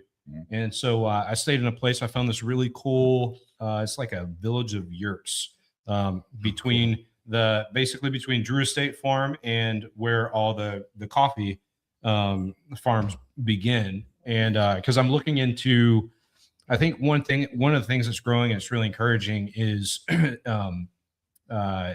tourism for what am I looking for? For the Nicaragua region. Yeah, but gosh, the name is or words aren't coming to me. Coffee. I'm still dealing Cigar, with jet tobacco. lag. Yeah. Chocolate. Chocolate. Agricultural tourism. There you go. Is what I'm trying to come up with. Yeah. And so I would love to eventually be able to lead trips. People that just want to see, like, you remember that show How It's Made? Mhm. It's like one of the coolest things ever. I think Hell there's yeah. something that's just a part of like the DNA of a dude. That's just like, yeah, I want to understand I would love everything to do about that. this. I'd Yeah. love to go. And so you can go to the same place and not only learn everything you can take home about tobacco, but also coffee. And I know we've got bourbon, but in my opinion, it's the best pairing in the world. A cup of black coffee with and two, when I'm building profiles and all of that, when I walk into the factory, man, they've already got the French press ready, Nice. and they're like, sit down, let's get to work. That's Sounds Nate. amazing. Nate's Let's go. favorite of French Yeah. press. She's a French press kind of gal. Right on. I heard that. I know. Nate's here. That's what I did after I ate my breakfast. Had my cup of coffee with a cigar. I love it. Oh yeah. Nate Um, Lahale. Let's talk while we're smoking the El Bandito Maduro here. The Peg Leg Porker. Nate, you want to give us a little bit of this is a special bottle they did for the 250th? Yes. Okay. So this is Peg Leg Porker. They call this the Spirit of America. It's a limited edition run they did for America's 250th birthday. America. This one is a bottled in bond. We have had one Peg Leg Porker on the show before, and that was Wow, that was episode 97. So Oof. that's going back quite a few. That was donated by Rick Wayman. Wasn't It was. Yeah. And back at that time, like Peg Leg Porker wasn't even available in Ohio. He was traveling and got that bottle and brought in. It was just the regular white label. At the time, they had an 8 and a 12 year as well, Okay. but he had gotten the white label. This just released in Ohio this month. Carfagnas, we got our shipment in on Friday of it. I also brought this bottle in because tomorrow the founder is actually going to be at Carfagnas from 5 to 7 doing a bottle signing. Nice. No shit. Sweet. North side of Columbus. If you guys are in the area. So it started. So Peg Leg Porker, Kerry Bringle is the founder. He's actually an award-winning pit master. So he's a barbecue guy. Let's Hence go. the name. Yep. Yeah. And he actually has a barbecue joint in Nashville. What's it called? Peg Leg Porker. No way. Yep. Jess and I went there when we were on vacation several years back. It was actually like a block and a half away from Casa de Monte Cristo down there. Yeah. Okay. So we literally were at the cigar shop and then just walked to the barbecue spot. Love it. So basically, when he was doing competition barbecue and stuff, he's definitely a bourbon guy, but he didn't like a lot of the bourbons out there that he had. So he wanted to come up with his own. So they first started laying barrels down in 2013. Wow. The story is interesting about him. He too. has his own distillery. Yeah, they do have their own facility. Okay. When you say laying barrels down, so they do it there. Not they on site sourcing of the it? restaurant. It's outside. Are they It's sourcing out- or is it their own Nope, juice? It's their own juice. Okay. Um, That's cool.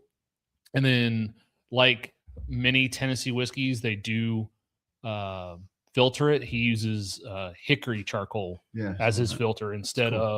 of sugar maple, like Jack Daniels and some of the Mhm. other ones do. Interesting. And if you notice, so on the label, the pig for this one, obviously it's got the American flag. But if you notice that left hind leg, Yeah. it's a wooden leg. Yes. So Just reading Carrie lost his left leg to bone cancer. Jeez.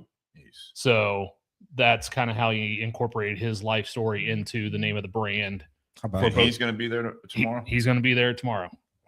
that. I bet he has a few stories. He said Holy he moly. says it reflects the losing his leg, the brand from losing his leg. It says truly reflects the same grit, resilience, and determination that define the true spirit of America. That's pretty cool. I love the fact that a lot of these brands are bringing out something special for the Yeah. 250th. Mm-hmm. Some of the cigar companies are doing it as well, but I think there's definitely more spirit companies are doing I it. bet you. Yeah, see we've it also on something. We have it, yeah. Yeah, on our shelves, we got one from Boone County, Whistle Pig for their piggy bank this year was a 250. There was an Elijah Craig hmm 250 that was 117.76 proof. Wow. That's dialed in. Uh-huh. That is dialed in. So yeah, so there definitely are some brands out there that are trying to capitalize on it this Yeah. year. For sure. It's good. Yeah. So Bottled and Bond, It's very you know, I think most people that watch this probably know what Bottled and Bond is, but for those that don't, Thank you. single distillery, one distillate season, so either January through June or July through December. So one distiller, one distillate season, has to age in a government bonded warehouse for a minimum of 4 years, and then has to be bottled at exactly 100 proof, no more, no less. Thank you, Nate. What do you guys think of the bottle? Ryan? As he's drinking it. I'm enjoying it, man. Nice. I love it. You get some nice spice. It's a great pairing too. It's really, really nice bourbon. I think this pairs better with the Bandito. I think it does too. I was getting a Yes. little bit of like too much spice, too much Mm-hmm.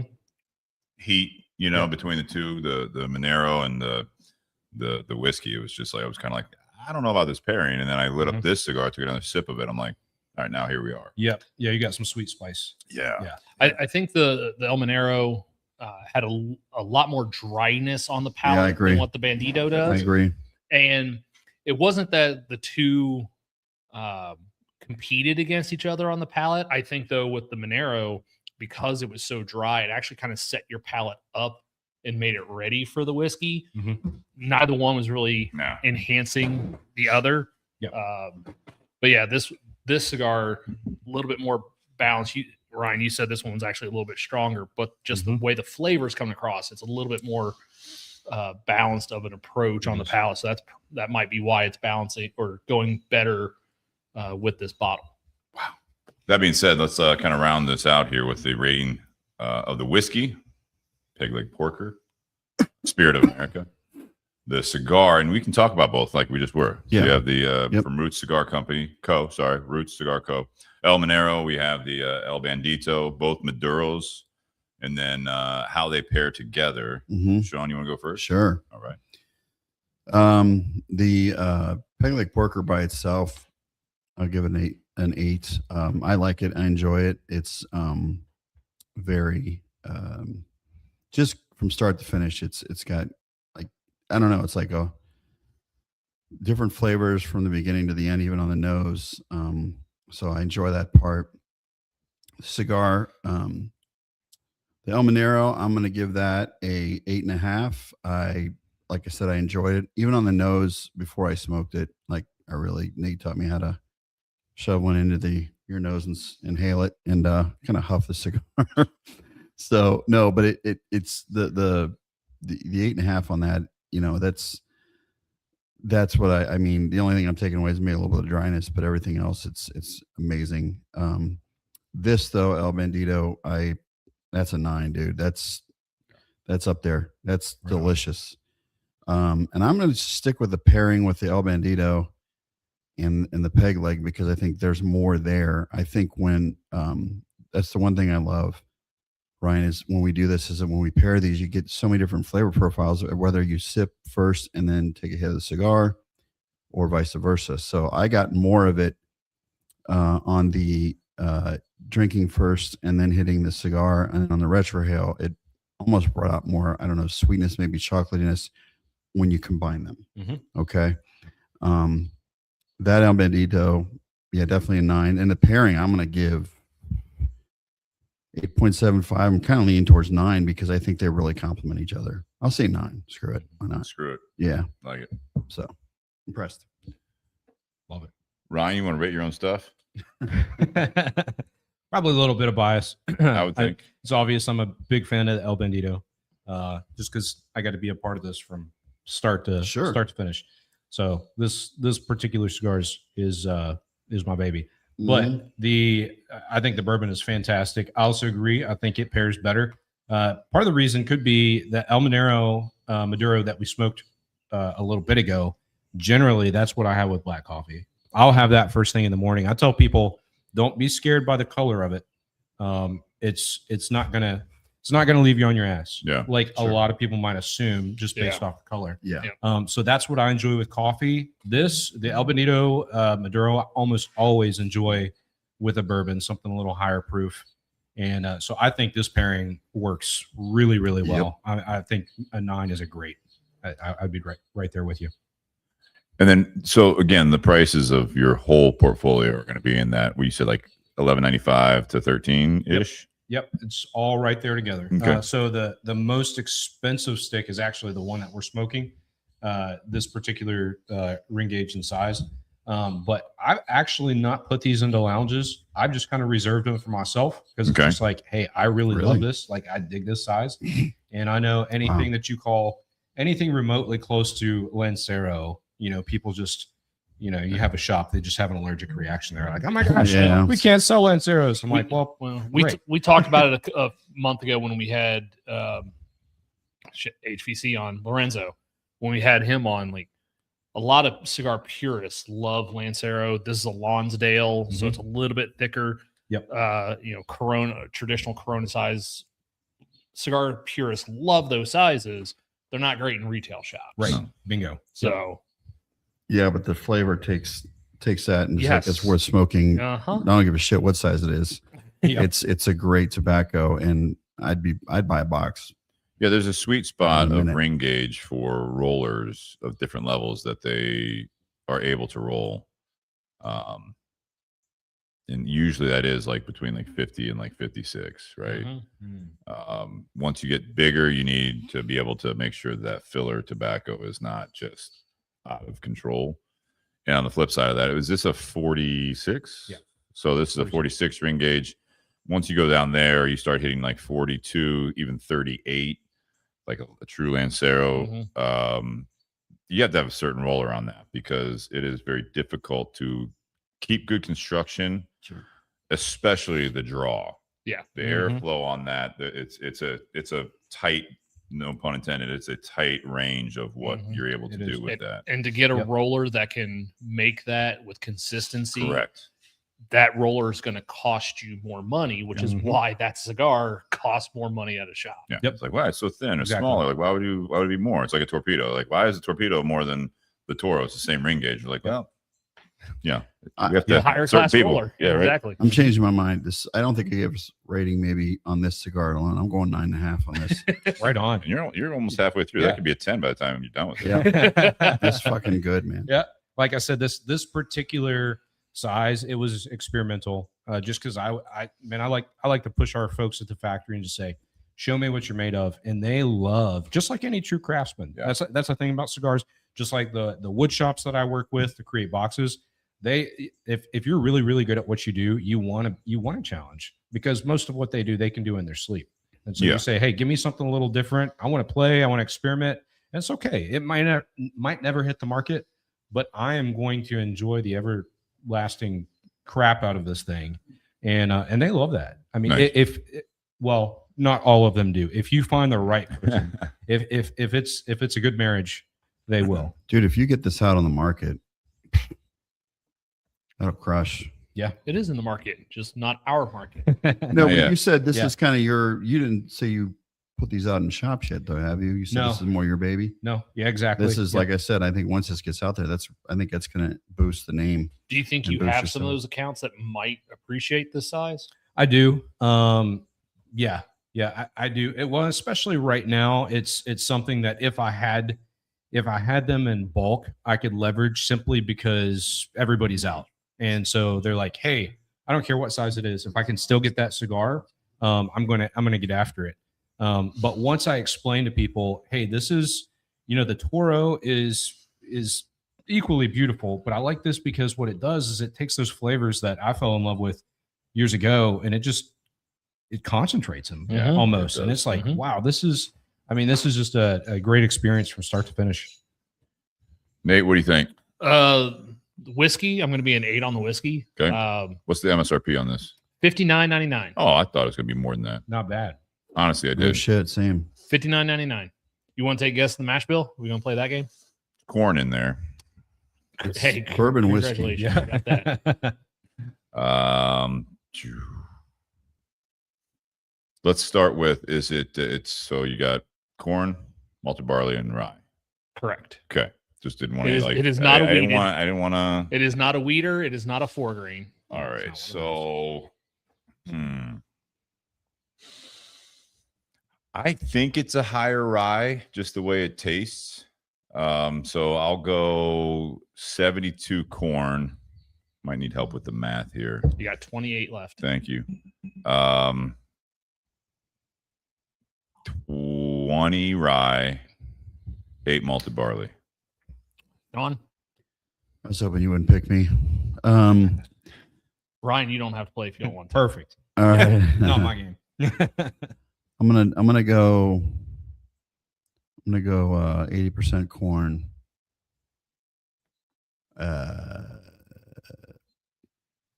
What? That gives me 20, right? 15 rye and 5. Is that the same you got? I was No. 15 and 5. 15 rye and 5 Malted barley. water barley. All right. Shawn was closer. Yes. I don't know how I'm like the new guy. I'm like the rookie, but I always get So close. initially on the nose on this one, like I kind of got a green apple, but Ryan and I were talking a couple minutes ago. Like I get a lot of red apple on the nose on this one now, but initially it does come across sweeter. From everything I could find out about this, it is 84 corn and then 8 and 8. No shit. Interesting. So 8, Allegedly, right? You didn't really find that though. maybe I can ask Chad, Carrie Ask tomorrow. Ask tomorrow. But that's what I could find, because I have had people at the shop over the weekend that did buy this, or they bought it somewhere else over the course of the week, and they're like, yeah, it definitely comes across a little bit on the sweeter side. Yeah. So that would definitely lend to that higher corn mash bill. But yeah, See, I got spice on it, but that might have been the Monero, honestly. yeah, I think it was. When you said a lot of spice on the bottle, I was like, That could have been. Yeah. It has everything sweetened up with the Bandito here. Yeah. There's very little. So- Thick now. I'm an 8 on this bottle. I think it's a solid bottle. I mean, bottled and bond, $60 bucks. I think that's from a craft, from a smaller distillery and producer. I think that's a pretty respectable price point nowadays. Absolutely. Yeah. On the cigars, the Monero, solid 7 on that one. Very dry, very earthy. I would say kind of a little bit one-dimensional, but it's consistent the whole way through. Yeah. I never had to touch it up. I never had to relight it. I didn't have to correct any burn issues or anything like that. The ash was very nice. Like I said earlier, it was like stacking dimes. You could see those lines going across on the ash. So absolutely fantastic construction on that. The Bandito, it doesn't come across as dry, even though it's the same wrapper, that San Andreas Maduro. So whatever you guys are putting in the filler of this one compared to the Monero completely changes the flavor profile on the cigar, because it doesn't necessarily come across like a San Andreas like the first one did. Everything's there in a little bit more balance, just elevated. So I'll be an 8 on the Bandito. And then the pairing, I do think that this bottle does go better with this cigar than the Monero. I think the Monero, with how dry it was, it kind of set your palate up a little bit more for the whiskey.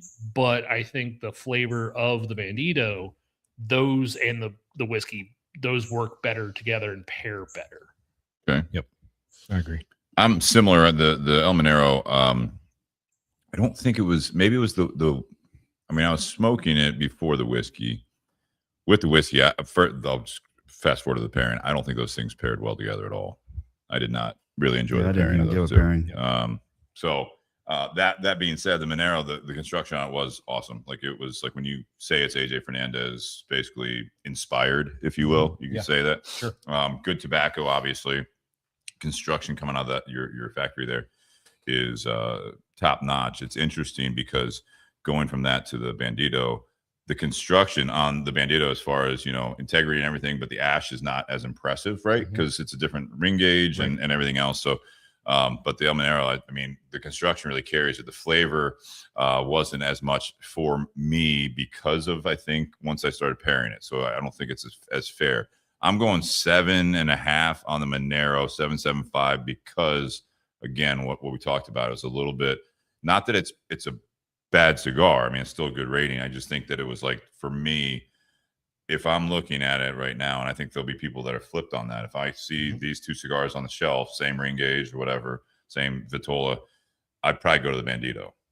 Because once I lit that up, again, everything we talked about, I mentioned balance, and we've been talking about that, like you said, symphony and everything like that.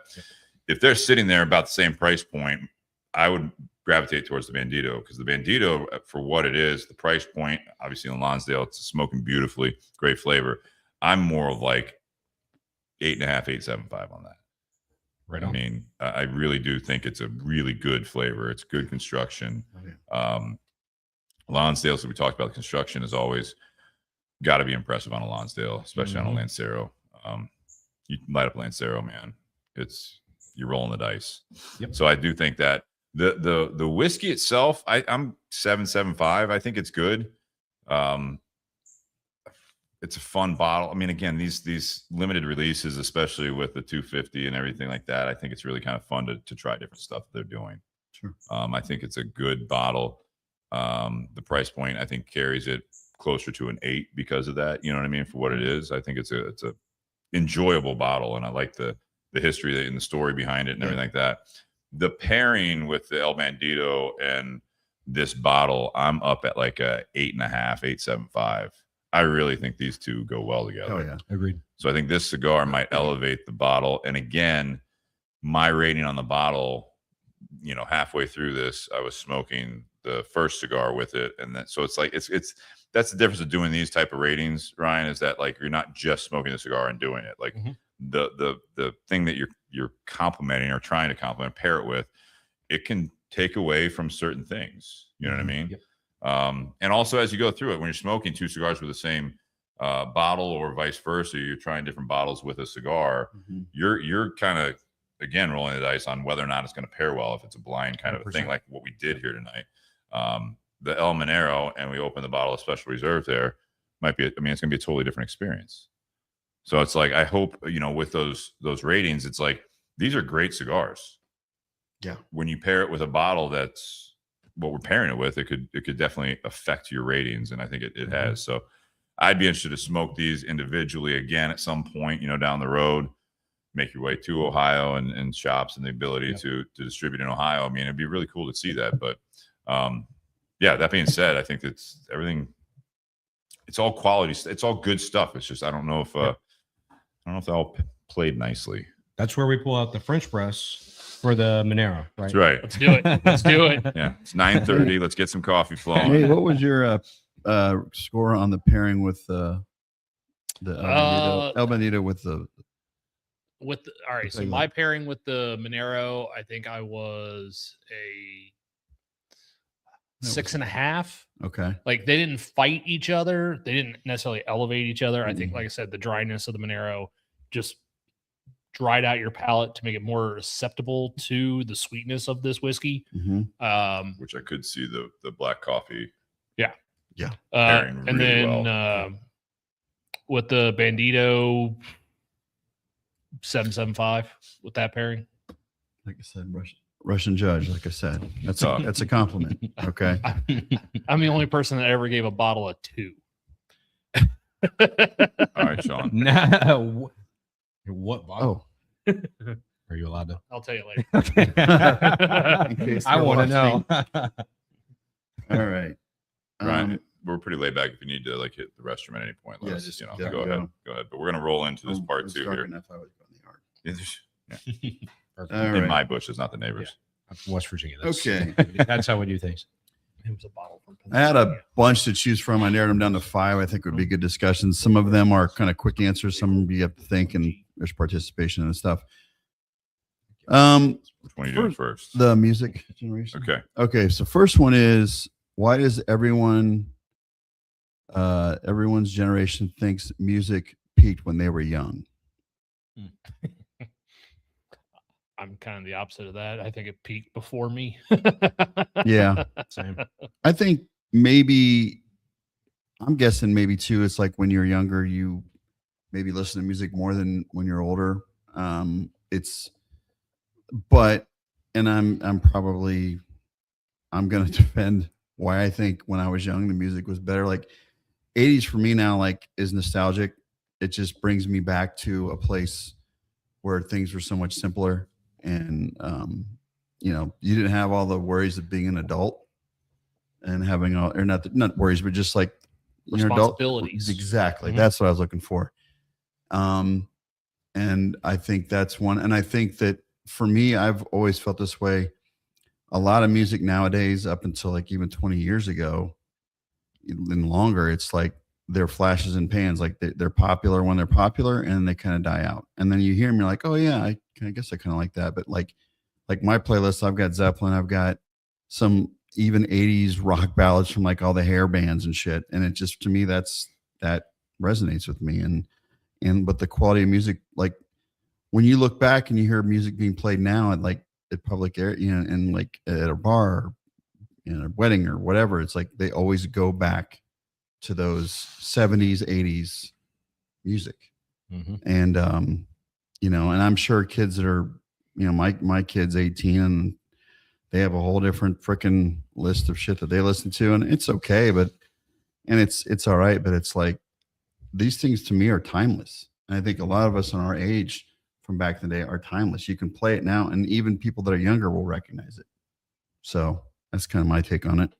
What do you guys think? I grew up in like the back of the car, listening to a lot of like 60s and stuff, because that was my parents, right? They were born in the late 40s, but again, for the like 50s and then 60s and stuff like that. This has been a thing for forever, right? I mean, this is the whole like when rock and roll was like the devil music, right? You know what I mean? The parents like didn't know what was going on, and then the roots of a lot of it were like from the blues and stuff like that, right? And then it obviously transitioned to that, but then you had that hardcore thing where it went from like that kind of rock and roll, and then disco had a flash in the pan, if you will. Yeah. But I mean, that was something that was kind of I think a subculture. Sure.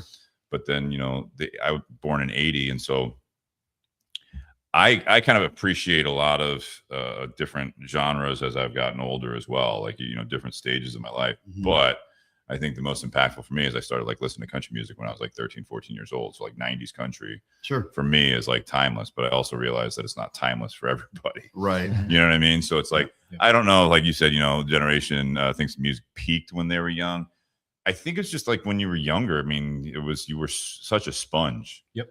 And, Pressure. you go into, I think when you're younger, a lot of it is your adolescent years. So like, those are some of the things that you identified with. That's the people you associated with. A lot of times Sure. had the same taste in music. Yep. I mean, like in high school in the 90s, I mean, you had the grunge Sure. people, you had like goth people, you had like the country people, The boy It's like, bands. the boy bands, Oh, yeah. yes. Yeah, But I mean, it's like those like 10 Things I Hate About You, or like Yes. when they do like Not Another Teen Movie, or like some of those movies where like they show and they're walking through like Clueless, even, it's like in the night, like they have like the stereotypical groups of people in the high schools and stuff like The that. clicks. That was a lot. I think music played a lot to do with that. I'd agree with Yeah. 90s. 90s had some good shit, especially like you said, the grunge. Mm-hmm. But I think you always had Sure. that. I mean, I think you had those groups of people that a lot of it's based on music, especially you throw in also the technology of how we listen to it. Yeah. You know what I mean? Now it's just no holds barred.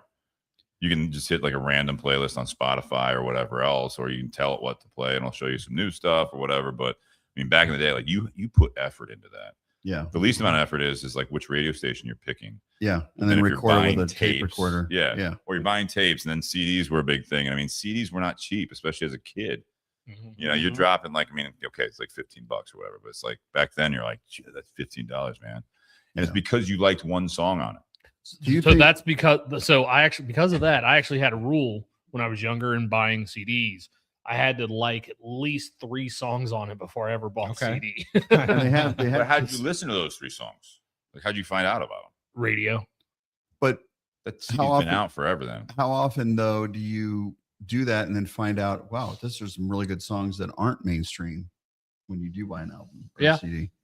And I guess my question onto this too is like today's now like in today's music culture, does it seem like there's a lot more bands / rappers / country artists than there were back then?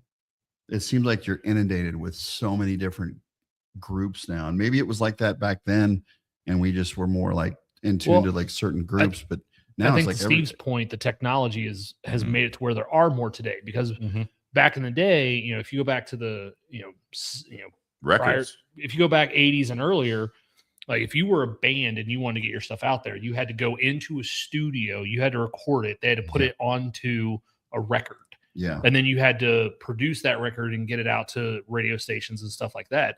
Now you can record it in your home on a microphone and a laptop and then just upload it onto a streaming service. Yeah, we could literally do something right now tonight in the garage and stick it on Apple Music. Yeah. Like Literally, that's what we're doing with this. Like, as soon as we're done recording this, I can upload this like to Spotify and Apple. And that's what I do with it. Not tonight, but I mean, that's what Well, we'll there's do. a girl that used Chat GPT to create a whole thing of country music, and she got a contract from some place in Nashville, and she's blown up all from Chat GPT. Like it's all this AI shit now. It's even like different. Like you can put songs together. Like I'll hear songs now, like on YouTube, or I'll be flipping through like reels and shit. And I'm like, wow, that's really good. Where can I find that? And it's like someone just made it. Yeah, I mean, there are apps now that you just describe what it does and just makes a song. Like you're not even singing. So I mean, like, technology is going to be scary going forward. But I mean, you know, that's the same as lip syncing and stuff like that. I mean, look at Milli Vanilli, man. Yep. What about you? Yeah. What are your thoughts on this? Man, I was born in the 80s just by the skin of my teeth. Had a dad that loved old rock. He used to play in a rock band in Baltimore. Who was it?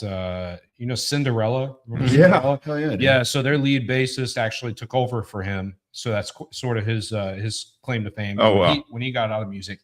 But I grew up. So the boy bands, that was the thing going on when I was growing up. So I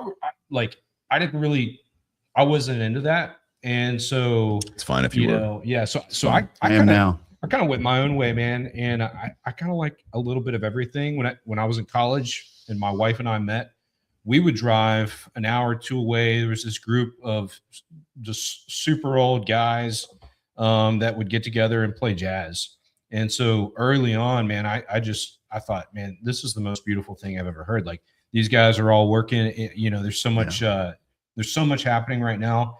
And then, my portfolio expanded into weird twist here, but reggae. I'm a reggae head. I go out to Red Rocks in Colorado. Yes, great place, isn't it? Oh man, love that place. I think I was just telling a friend today. I think everybody should have on their bucket list before I die. I need to go experience a concert at Red Rocks. The acoustics that come off the rocks are just fucking amazing. Yeah, it's insane. Yeah, doesn't even make any sense. Yeah, it's like built for that. Yep.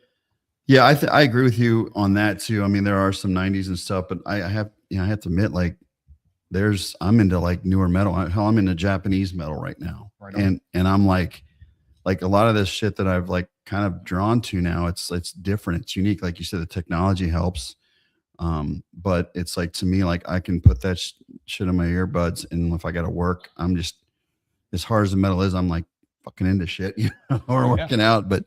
Yep. Yeah, I think more for I think older music for me is more about like sitting back with a cigar and just having that and talking to somebody and listening to it in the background. It's just nostalgic. But. Yeah, I mean, so you got like obviously Journey is a big one, but actually I downloaded Steve Perry's albums, like just Steve Perry. Amazing. Yeah, because I'm like, so that's kind of what I'm drawn to more than maybe what is a little bit more mainstream. Is I don't know. I just appreciate the artistry, and I do think there was a little bit more creativity back then. I don't think that's nostalgia so much as it's like, I'm not saying that what's coming out today is not creative, but there's just tools at people's disposal that you mentioned. Chat GPT got a girl an album. I mean, people are writing books with chat right now, and so it's just this is a weird time to be alive, man. Yeah. But one of the things I miss about some of the older music is I felt as though a lot of those songs did a much better job at actually telling a story. Mm-hmm. They weren't just lyrics. It was telling a story.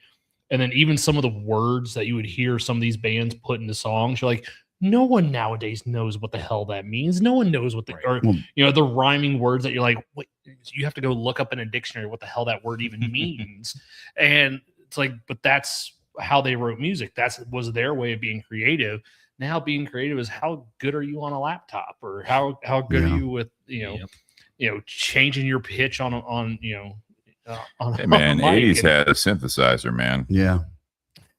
They made that shit hum too, man. You know what? Guitar, man. I love rap music, and I loved it from back in the day. And like even Eminem, he's still up, but you can he tells a story and you can hear what he's saying. The mumble rap shit, Jesus Christ, dude! How do you auto-tune fucking? Yep. Sound like old men. It drives me nuts. We are old men. Well, even like Eminem rips on mumble rappers. Like No, I know. all those guys do. But these guys, there's a guy that says polka dot, polka dot, polka dot. It's catchy, The entire song. Wow, And he's touring. That's creative. Yeah. So Well, I think one of the other issues is some of those old songs. You had one person, maybe two, that were writing the lyrics. Or if you go back to Queen, all four members are individually in the Rock and Roll Writers Hall of Fame and as a group, because each one of them wrote songs that ended up on the album.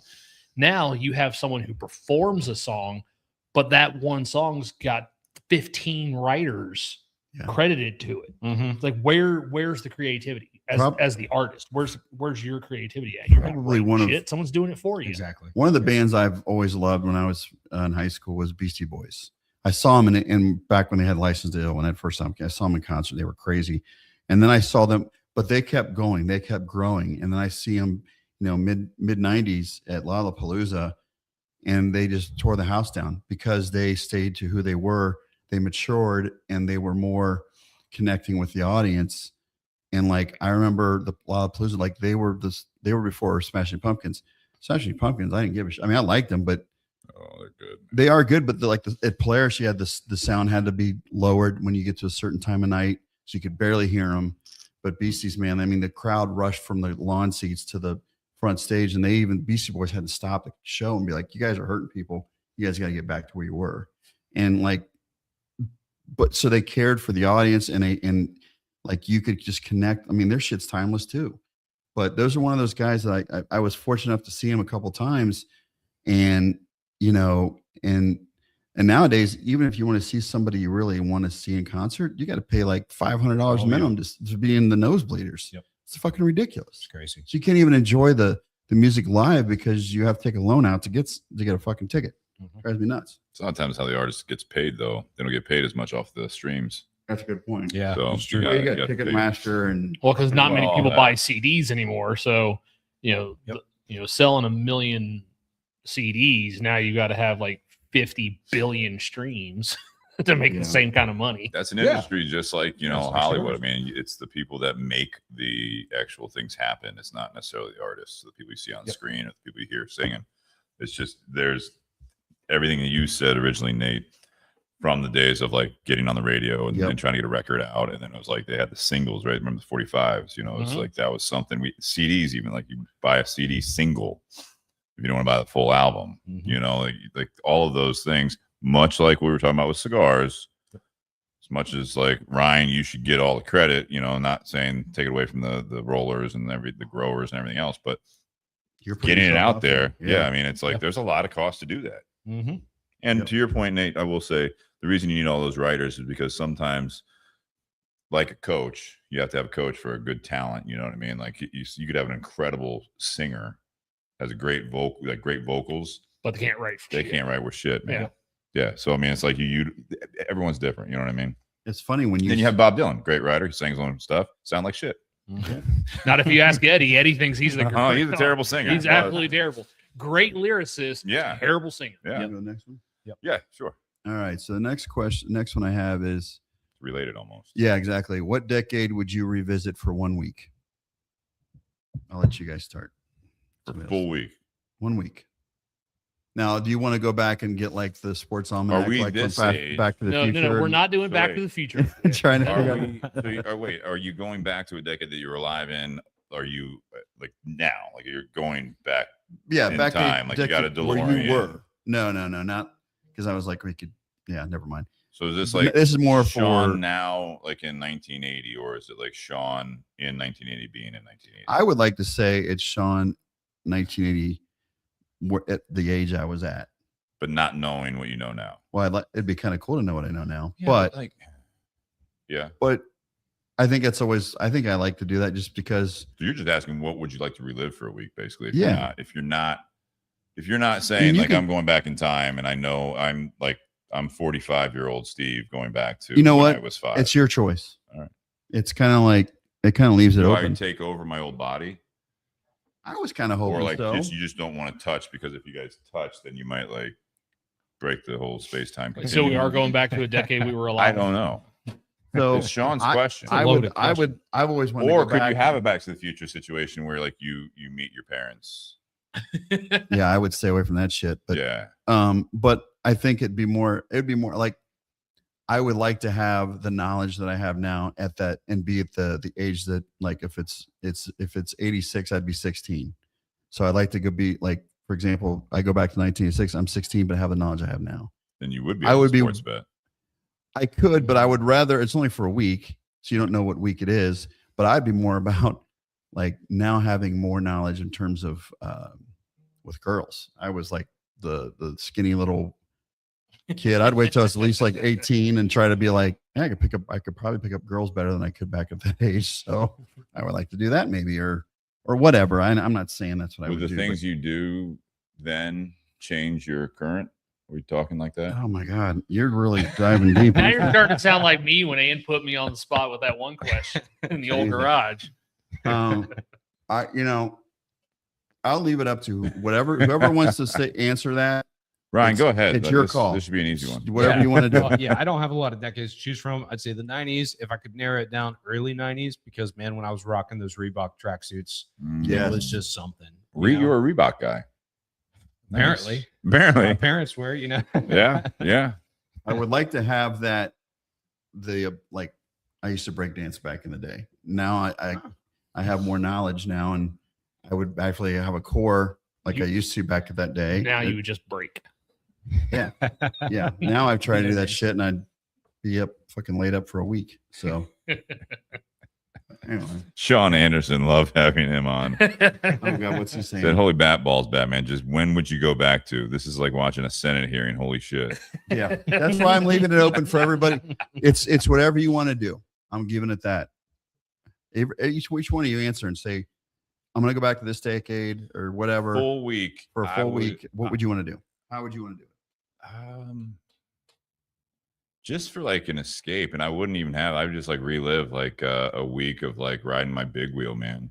Oh yeah, You know what I mean? Like just like a summer.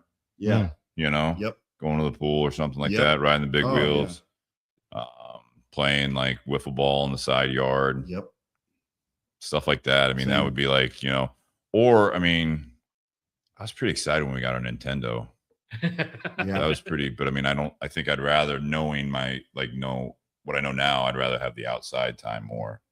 You know what I Sure. mean? No, that's before exactly what I all would that, do. So Yeah. kind of we did have like a little bit more of like you go out like during the day, obviously you tell your parents where you went and all that stuff, but it was like, we'd be down like in our neighborhood where my mom still lives, like there was a creek or whatever. So we'd Yep. literally just go down there and walk through Yep. the creek for hours for like idiots, Catch crawdads. Yeah. thinking like we're in Yeah.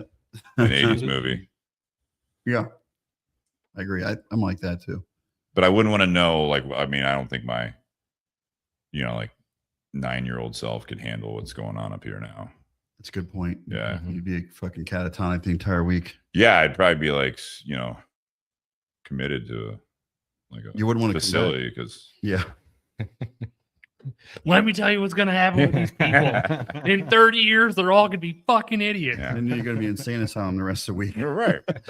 Which would be a unique experience that would be, There's certain like certain times of the summer when I was growing up, like going to the pool that's no longer there anymore. It would be cool to come back and visit and have those, like you said, those experiences where things were so much simpler and almost taking a break from what you're dealing with in life now. So to not really have that knowledge, just be back, because I really miss a lot of those things at that age and what I was doing. So I agree. I think not having the knowledge, just giving that carefree attitude of just having the summer to do what you used to do that you loved. I think that would be a really cool thing. What about you two? Hey, I said early 90s. Yeah, he's in Track- 90s. I mean, Yeah. it's about as deep as it Would goes. you take maybe. your knowledge now or just relive what you were? I think I'd relive. Yeah. Knowledge now, man, life's heavy. Yeah. You wouldn't have your cell phone. You'd Right. be like, fuck, now what do? I got to go back to the library and do Dewey Decimal System and figure shit out again. Yeah, exactly. That was terrible. Yep. Yeah. It was simpler. And, obviously, like in not just cigars, in life in general, in ministry, you deal with a lot of, it's people, right? But there is this nostalgia. We're just talking about music. Now we're talking about decades. Yeah. There's this nostalgia and this mind shift of everybody thinks, man, it used to be so much better than it really is. Or, man, the world's really gone to hell. And I'm not saying that it hasn't, but I don't know. I just, for me, I'm like, this is also a really cool time to be it alive. is. And there's cool moments and there's cool things happening and that, and so I try not to let life get too heavy. So yeah, I'd probably go back without the knowledge I have. Yeah. I agree. And now that I think about it, like you innocence, brought up man. too, Steve, I agree. Yeah, it'd fuck with me. Nate, If I could relive a time period, I'd probably go back to a summer in the mid to late 90s. So that way I'm not in school, not getting bullied all the time. that's I get it. But those days where I could go out in the morning and hop on the trampoline, then get on my bike, go down to the ball fields, and maybe I had a summer baseball game or something like that, or my dad and I go down to Kentucky for the weekend and go squirrel hunting, something like one of those kinds of weekends. Nice. One of those kinds of weeks doing something like that. I wouldn't mind like being my age now and going back to like the 70s and being able to go to like some of the concerts that were going on back then with some of those bands. Like if I could go back to 1979 and watch Pink Floyd do The Wall or something like that, or Dark Side of the Moon, watch a concert from one of those iconic albums, like that would actually be amazing to watch. Yeah, I agree. I mean, you got to go both ways with it, with the terms of having knowledge or not. But even now, like I kind of catch myself doing that for like a brief moment where whether it's a song or the way the weather is, or you're driving down a road and there's a certain temperature and the way the sun's setting. Like if I combine the song and that, like it almost takes me back regardless, because it's like, and I cherish those moments, I really enjoy those times where even a smell, God, sounds like a commercial. yeah. I like Well, I'm going to throw it off. I'm going to go fucking take a U-turn on that. It sounds weird, but like when I was a kid, there was a certain smell the bathrooms had, and they had certain tiles, like old shopping mart smells. Oh, like public bathrooms. Yeah. Okay. And like every once in a while I'll go The somewhere. wallpaper. Yeah. And I'll go back The to like, linoleum. and I'll go back into a bathroom that has that. And I'm like, oh my God, this smell reminds me when I was a kid. Because they all had a very particular smell. But that's not the pink. I wouldn't go to all the bathrooms over. Yeah, it was there. called. I'm just saying the What smell. year It was called are you going urinal. back It was to? called urinal cakes. It was called the And- pink urinal cakes. That's what the smell was. Yeah. That was like back, like when you're talking like 80s, 90s, like there was a lot of chemicals in those. Yeah. Yeah. That's probably why I had a brain Yeah. tumor. Oh Jesus! Come on, man. Lots of mothballs. Oh, Yeah. my God. And I was talking to Ryan earlier. My mom's from Meigs County, which is Southern Ohio on the border of West Virginia. And I used to go out down there and shoot guns and just, there was never, even now, if I go down there, it's like, it's a different world because you can see the stars. There's no city noise. I remember being out there when I was older. I'm like, God, there's no noise. It's like, it's weird to experience silence when you've lived in a city your whole life. But the night sky, oh my gosh. Yeah. You can't, the number of stars you see down there. It's insane. It's beautiful. All right, Shawn. Next one. Yep. I got it on the screen there. I'm sure Ray's like, oh, you have it on there. Ray's like, he's watching the football game. Or Yeah. the soccer game, whatever. Childhood myths everyone believed. I threw it out there if anybody wants to start because I'm like, Spoiler alert. I mean, Santa. Oh, you're about to say he's not real. So Steve. dead. He's dead. I mean, that's a long time ago. St. Nicholas, yeah. Yeah. But people have Favorite the North rendition Pole. though, Santa Claus at this point is Fat Man Mel Gibson. Mm. More realistic. But yeah, when you believed it though, that was something It's magical, too. magical. Yeah. And then I got to be able, I have a younger brother who still believed, and I kind of figured it out. And I remember delivering newspapers. I had a route, and my dad we would go to like midnight mass and then deliver the papers, and then like super early, and then or super late, sorry. And then I would help him get stuff under the tree. So it was like a different Ooh, way of doing things. Once you were I like figured- a double agent. yeah, I was. But it's still, Playing both sides there. I would love to go. Did you get at that point? Did you place the presents underneath the tree? Yes. And did you, because of what was happening on the other side of Christmas, did you also still get presents from Santa? Yes, I did. Wow, It was kind of a whole. that's got to be a lot. It is, but it was a different level of the Santa history, and it was like I was like his helper. Now I graduated from Yeah. to just You were Santa's helper, even though I knew you knew. because I was doing it for my brother. My brother Kevin was So still I in get it. it. It's a lot And of that's- responsibility as a kid, though. And it like even for my kid now over the years, they believed until they were like almost 13. So it was kind of nice. So have that magic for all those years. But I don't remember when I stopped or I knew. I don't know how old I was. I don't remember that memory. I had a Santa suit a few years ago. Believe Well, it. years ago. And I remember I did this video where I came up like Santa's for Molly, and I looked at the tree, and then I went like this, and then she paused it, and I held that position. Teresa was filming, and then she brought all the presents out, and then all of a sudden she goes record, and I go like that, and then like the presents just appear. So then when Molly would call us later and say, "Dad, my friends don't believe it," and can you send me that video? Oh no. So I would do that. And then like right at the end, when I walk by the camera, I'd look and I'd tap my nose, and then she'd pause it and I'd disappear, and then I was gone. So It's a high production. it was fucking awesome. But Yeah. the look on Em's face was like, I was excited. And then they're like, I don't really want to watch that. Kind of freaked me out that some man was in here. Yeah, it's Well, that's kind of a Santa. frightening thing. Yeah. Yeah. But I love that shit. I love making, memories and giving kids opportunities to still believe in that shit because it's, I was Santa fortunate enough to have it. is complex because you talk about like, coming down the chimney and then obviously going to places that don't have chimneys. It's like the whole thing is just a rickety story. Mm-hmm. I When think they're there's younger, there's they a feel lot good. of loopholes there. Watch Christmas Chronicles. I've seen it. Okay. But it's Just saying. it's to see your kids believe it and live it. That's what it's all about, and making somebody believe that like this happens and this is how it happens. And then my parents used to do, and I did it to Molly, is like we start acting up. Oh, I just saw one of his elves run out right by the window and saw how you were acting, and he's gonna go tell Santa. No, don't tell him. I had a whole thing. I got a little geeked out over a little bit. Sorry. I'll anybody else? No, it was good. No, It I was could like, talk about this Santa thing for a while. Same. Honestly. yeah, it was like I think it was 1994 for me, man. It was like I lost my innocence. I saw Yeah. my great grandpa get his, he was dressed up as Santa, and then somebody ripped his white beard off.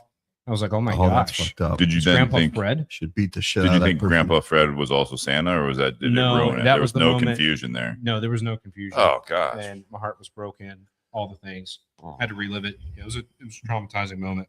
Thanks for bringing that up. Yeah. Yeah. But, you know, No, we I talked brought about it the up. 90s earlier. There were a lot of great Christmas. There's a lot of great Santa movies produced in the 90s. Remember So I still wanted to cigars. believe so bad. It was like, how can I reclaim the innocence I lost? Yeah. Yeah. Again, that's So- going back in time, going back to that decade where you still believed. Mm-hmm. Do you think people as a whole growing up would be better off without the Santa Claus factor growing up and parents were just straightforward? No, I agree. I don't. There was some, I feel like there's trust issues that are built then at that but point. You know, like how like and I'm not a Are you parent, upset but- that your parents did No, that I'm to you saying, then? all right, so hear me out here. So, like, you know, you have a lot of animosity, especially when kids are teenagers, right? Towards parents. Yeah. Could it be that they're dealing with the Santa issue? no. They have been lied to their entire life. No. for the Well, don't people forget they- about the Easter Bunny. No, well, all right. Bring up all this stuff, but think about this, right? As a kid, you know, Too fair. like everyone says, like kids so great, you know, and they're younger, and all of a sudden they hit the teenage years. It's like, what happened between those years besides the hormonal thing? It's But I mean, the big lie that they were raised on, that you even deflected the parenting responsibility of like why they should behave, is because of this made up lie and this creature. man, you're really bringing the whole Santa thing. I'm down. just saying. Were you pissed at your parents when you found out? I told you I don't remember. I blocked it out. So seriously, I mean, obviously I had some issues there. I mean, I think kids start to get to the point where they're like, wait a minute, and they Why- see the why, truth. Why does the writing on the tag match my mom's handwriting? I know. It's a lot to put a child through. but I think for a kid though, there's something magical about the belief, Sure. and I think it's There more- it is. I'm just messing with I you. know. I think it's more so like You're ruining Christmas already. No, you ruined Christmas when you lied about Santa. Hey, for us, it was Santa. For the kids nowadays, it's the Epstein files. So I Oh, think, honestly, oh wow. to All put right. things in perspective, All right. it Wow. really wasn't that bad, Steve. Wow. No, for, True. what I Never think get though invited is, back. on this, brother. You can come back every 2 weeks. Bet you Epstein dressed as Santa once. I Oh think- boy. I think what it meant to a lot of kids though is I think especially kids that were growing up with parents that were struggling, like they didn't have a lot, they didn't get a lot of nice gifts and stuff like that. Like Yeah. if all of a sudden Christmas came around and the kid got just one really nice gift, Mm-hmm. the amount of joy and spark that would be in that kid's eyes. Towards Like, Santa. But it would make them forget, even for just a moment, like all the other struggles they were going through in Mhm. life and at home. You know, when Em was Yeah. Em was younger, you know, it was our first and only child, and we kind of may have gone overboard with the gifts. But as when Em was still believing, we would kind of back off and just focus on something they really wanted, because you didn't want to get the kid that gets 100 gifts and then they expect it every time, and then when they don't. So you try to also teach them some like appreciation, in the sense that maybe you don't get everything you want, or maybe let's just, you know, he's really worked hard just to get this thing for you, whether it's, you know, the Red Ryder BB gun or whatever.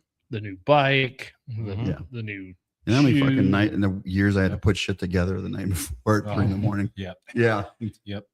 I remember as a kid how excited I was one year for Christmas. I don't remember if Hope it no said. children I don't watching think it this. said it was from Santa. They I'm better pretty not be sure for it said it was multiple from my reasons. mom, Yeah. but I remember how excited I was one year when one of my Christmas gifts was it was the 8-foot long beef stick, like the 8-foot Slim Jim, like that. Oh, yeah. Oh yeah.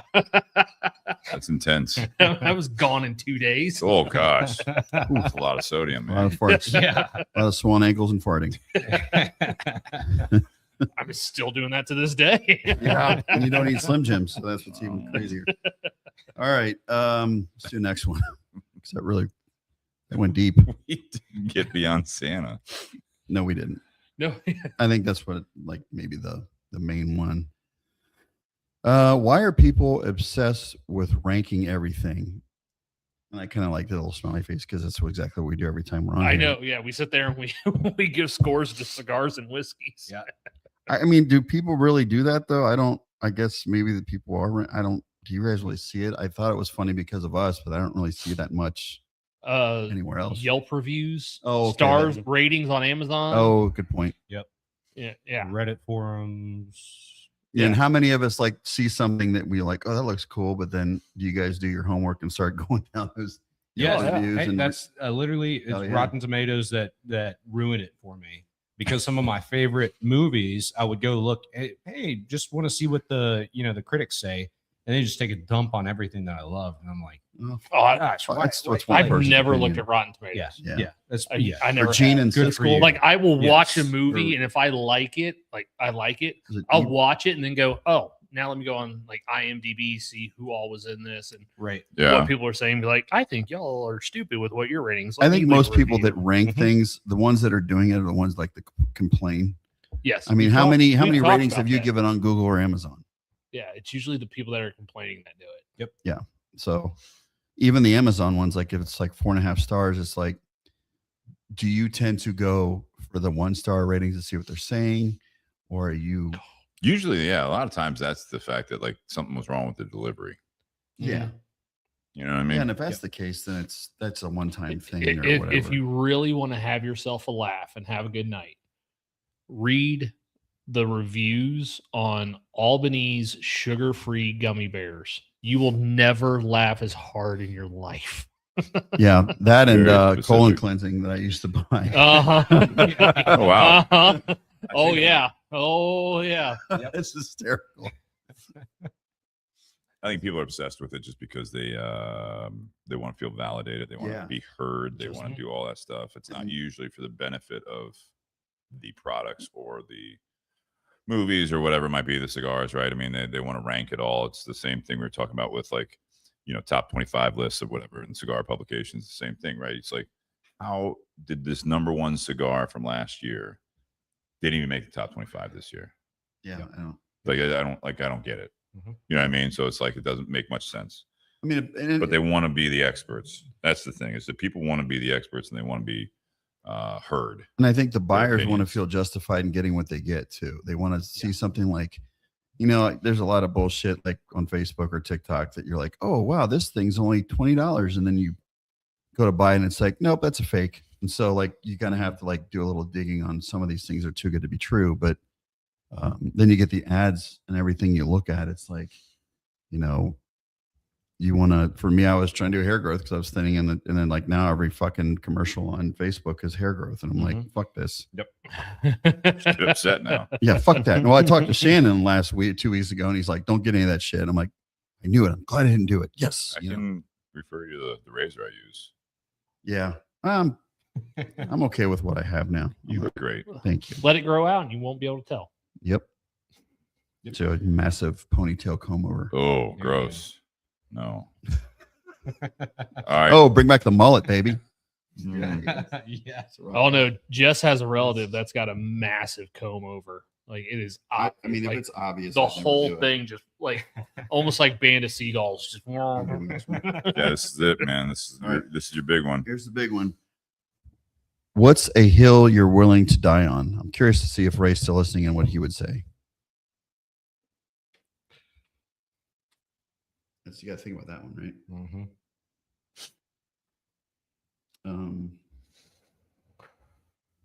I forgot. I thought we were really I feel like Ryan would be, related to religion.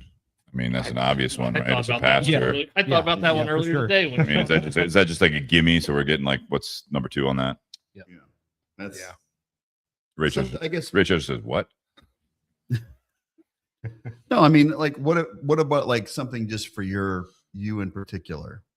Like, I think breakdancing is fucking cool as hell. I wish I could still do it. Breaking was a good movie. Yeah, I stood in line and For breaking? yep, I They did a bought the breaking tickets. too, also. I Electric Boogaloo. believe. You've seen it. But more times than I probably want to admit. Same with breaking. And now you watch the shit now, it's like it's not even close to what. Were you people do. offended by that one Olympian in breakdancing that fooled everybody? the Australian. Oh, Did I that didn't hurt even your really feelings? watch that. No, I didn't All even right. watch it. I watch clips of these kids that are doing shit now that just how they defy gravity and they must be gymnasts. I mean, that's the only thing I can think of. It's insane. What's a hill you're willing to die on? For Cig- me, what's that? I was gonna say cigars aren't as bad for you as people say they are. I think I kind of lean to that. I mean, there's benefits in nicotine, Kristen says, what goes around comes around. Ooh.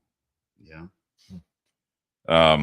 Yeah, I think there's benefits to nicotine. I think that you're still introducing a substance into your body that if you didn't, probably be better off, just like a lot of things. But I think there's benefits mentally, and like, you know, Ryan said early on this evening, where it was like, you know, something that makes him kind of, or allows him, not makes him, allows him to sit down for a time and just kind of reflect, socialize, or do other things, but like to grab your attention to a point, or at least take your attention away from other things. You know, sitting down with a cigar, there's a cathartic, or something where it's not necessarily you're meditating, but it's got a similar essence to it. Yep. So I think there's benefits from a health standpoint as far as that goes. You know what I mean? It could be calming, it could be distracting from other things, but in more of a healthier way than being distracted by scrolling through reels and social media and shit. But I mean, obviously it's coming out a lot more now.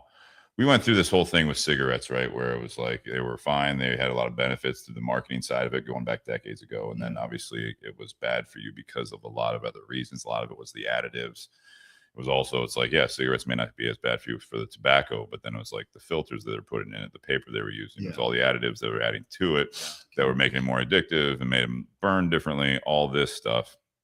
And also people were smoking, you know, 3 packs a day. So it's like, there's no moderation there. So cigars, typically for most people, it's occasional, or even if it is daily, it's not like most people aren't smoking their entire life all day. But then you have some of those people that are, you know, down in Nicaragua, the older generations in Cuba and stuff like that. They smoke and they live until they're like 95, no problem. Yep. No health issues because of the tobacco, right? And I think cigars get a bad rap because it's, quote, tobacco. Yeah. So you say, oh, lung cancer, or you get mouth cancer. And I'm like, I felt like and you've told me too, Steve, it's like, when you look at the statistics, it's not as bad as if you were smoking cigarettes. Even when my doctor's like, do you smoke? And I'll say, yeah, cigar. He's like, okay. Like, he doesn't even give a shit about that. If it were cigarettes, Right. You're inhaling it. Yeah. But to me, it's like, and then I got my family who's like, you're smoking too much. You're going to die of lung cancer and you're going to lose your mouth. And I'm like, okay, but I don't do it that often. And it's something I enjoy. And it's not, you know, if it happens, it happens. If it's not, that's something else that's going to get me. So, If I were you personally, Shawn, I'd say, look at all my other issues that were not related to cigars. yeah. Let me fucking smoke cigars. 100%. Yeah. You got You know the what I high mean? horse Like, here. you got a laundry list of stuff, and you're like, hey, that wasn't from cigars. I wasn't doing shit. Yeah. Yeah. Yep. Just got attacked by a bug. Yeah, and I mean, you know, one of my best cigar pals is my dentist.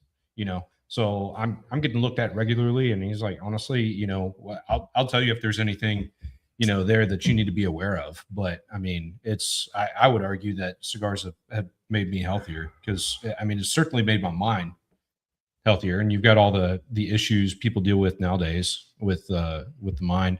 I think a hill that I'm willing to die on is that going back to the movies. I think Gladiator and Braveheart, depending on how you rank them, are probably the best two movies ever made. Another hill, not really. I mean, also related. I think Russell Crowe is only really great in 2 or 3 movies, and Gladiator is one of those. Mm-hmm. And I think he's lost his way, and he needs to hang it up. He's coming back, though. Is he? I think he is. Okay, I think good he for is. Russ. Yeah. Yeah. What was the other one besides Gladiator? Wasn't it? Was it A Beautiful Mind? Beautiful Mind. I've Yeah. seen that Mine's too. good. Yeah. Amazing. Cinderella Man? I thought you were going to say Commander of the Seas or something. No. What was the movie he was in with Denzel Washington where he was the artificial intelligence? That was a futuristic one. That was Russell Crowe. Virtuosity. That's a great yeah. pairing. Jesus, I haven't thought of You that. just drop Same. Jason Statham in, and everybody dies. Well, and it is, yeah. And Virtuosity is a one-word title, so he would be able to make that movie. I guess for me too would be music, what I listen to, because people like are baffled at my playlist. I'll listen to Slipknot, some other metal, then I'll listen to Air Supply, and I'll listen to country, and then I'll listen to maybe one of the boy band songs, and then I go back to rap, and people are like, dude, what the hell is wrong with you? I'm like, it's what I like. I like a lot, you know. Mhm. So more options for me to listen to. But people are like, dude, what the hell? On my way here. One song it's Tool, the next one's Phil Collins. Yeah, Right love on. it. Two great artists. Yep. Yep. My Tinder Box. hill I'm willing to die on right now is at my age and everything is health, is the people that don't go to the doctor or don't go to a doctor they trust. They go to just a doctor they've gone to. They aren't getting their blood levels tested. They aren't or they're just getting like my big thing too, and we've talked about a lot, Shawn, especially we've talked about on the podcast, is like, you know, hormones and everything else, and how when you're aging, how important it is to try to optimize everything that you can and take care of yourself, obviously through daily stuff, through diet, nutrition, and all that stuff. But like truly, it's like checking under the hood. I mean, your car is going to die if you don't take care of it, right? If you don't change the oil, you don't get your preventative maintenance and all that stuff. And I think it's a great correlation to, you know, we've talked about a lot on the podcast over the years, and you know, there's someone that you know, there's something going on, like I think with someone that's important to me in my life, that it's hard to tell that person, like, go get your levels tested. You know, you're Especially if they're pushing, you're pushing, well, they're going through like just like personal issues. And it's like, you're going through this age of your life where it's like, dude, you're not, you know, oh, like you don't feel well when you eat certain things. It's like, it's because you're not 22 anymore. You know what I mean? Like your body doesn't react the same way. Like, it's just, that's my biggest thing right now, is that when people aren't doing that, you need to. That's, yeah, I can't talk about it enough. That's the big hill that I'm gonna, what do you say, willing to die on. It's like, take care of yourself, but you can't just do it based on what you think. You need to have facts. Nate, did you? They're still talking about Russell Crowe. Oh, okay. Well, because one of our listeners, Tim Dodge, said Russell Crowe's Robin Hood absolutely sucked. And I went, yeah, Men in Tights was better than that one, and the most recent one that had Jamie Foxx. Kevin Costner, man. That's the one, even though he didn't even try to do an English accent. Like Right. that's, I loved it. like, Yep. I'll take the animated one. With the fox. Yes. Oh wow. Yeah. Disney. Yep. I'll take Is it- that one. What's the hill though? Is it the hill? No, that's not the hill. Okay. What's your hill? His hill was socialism. No. Wow. Anyone who knows me, no, I'm All right, guys. Thanks for tuning in, Nate. I'm setting that hill on fire. Jeez, let's not start a holy warrior. Why not? Last one worked out so well. What, Nate, is your hill Well, besides socialism? God, outside of religion, I don't know. I don't know, like, what's something I would like defend to the death. Italian wines. I do want to get No, Ray. because there's Ray's great back wines on. all over the world. Okay. Ray, I want your answer too. What are you willing to die on? What hill? I want to hear it. Why Oh, are you whispering? he already answered. There's nothing because he's too old for that. Okay. Instant replay, NIL. I mean, there's a lot. Now it's coming to me, but I got to be real You're careful. for NIL Dial or it back. against NIL? Man, I started out like adamantly against it, but after seeing some nobody like Indiana go all the way, I'm like, kind of like it as a Mountaineer. I'm not, you know, we're in Columbus. I'm not a Buckeye. Mhm. I don't know what it's like to have, you know, 5-star recruits at 2 years third out. string. Yeah. So actually, I think it's kind of cool. And honestly, they're getting paid.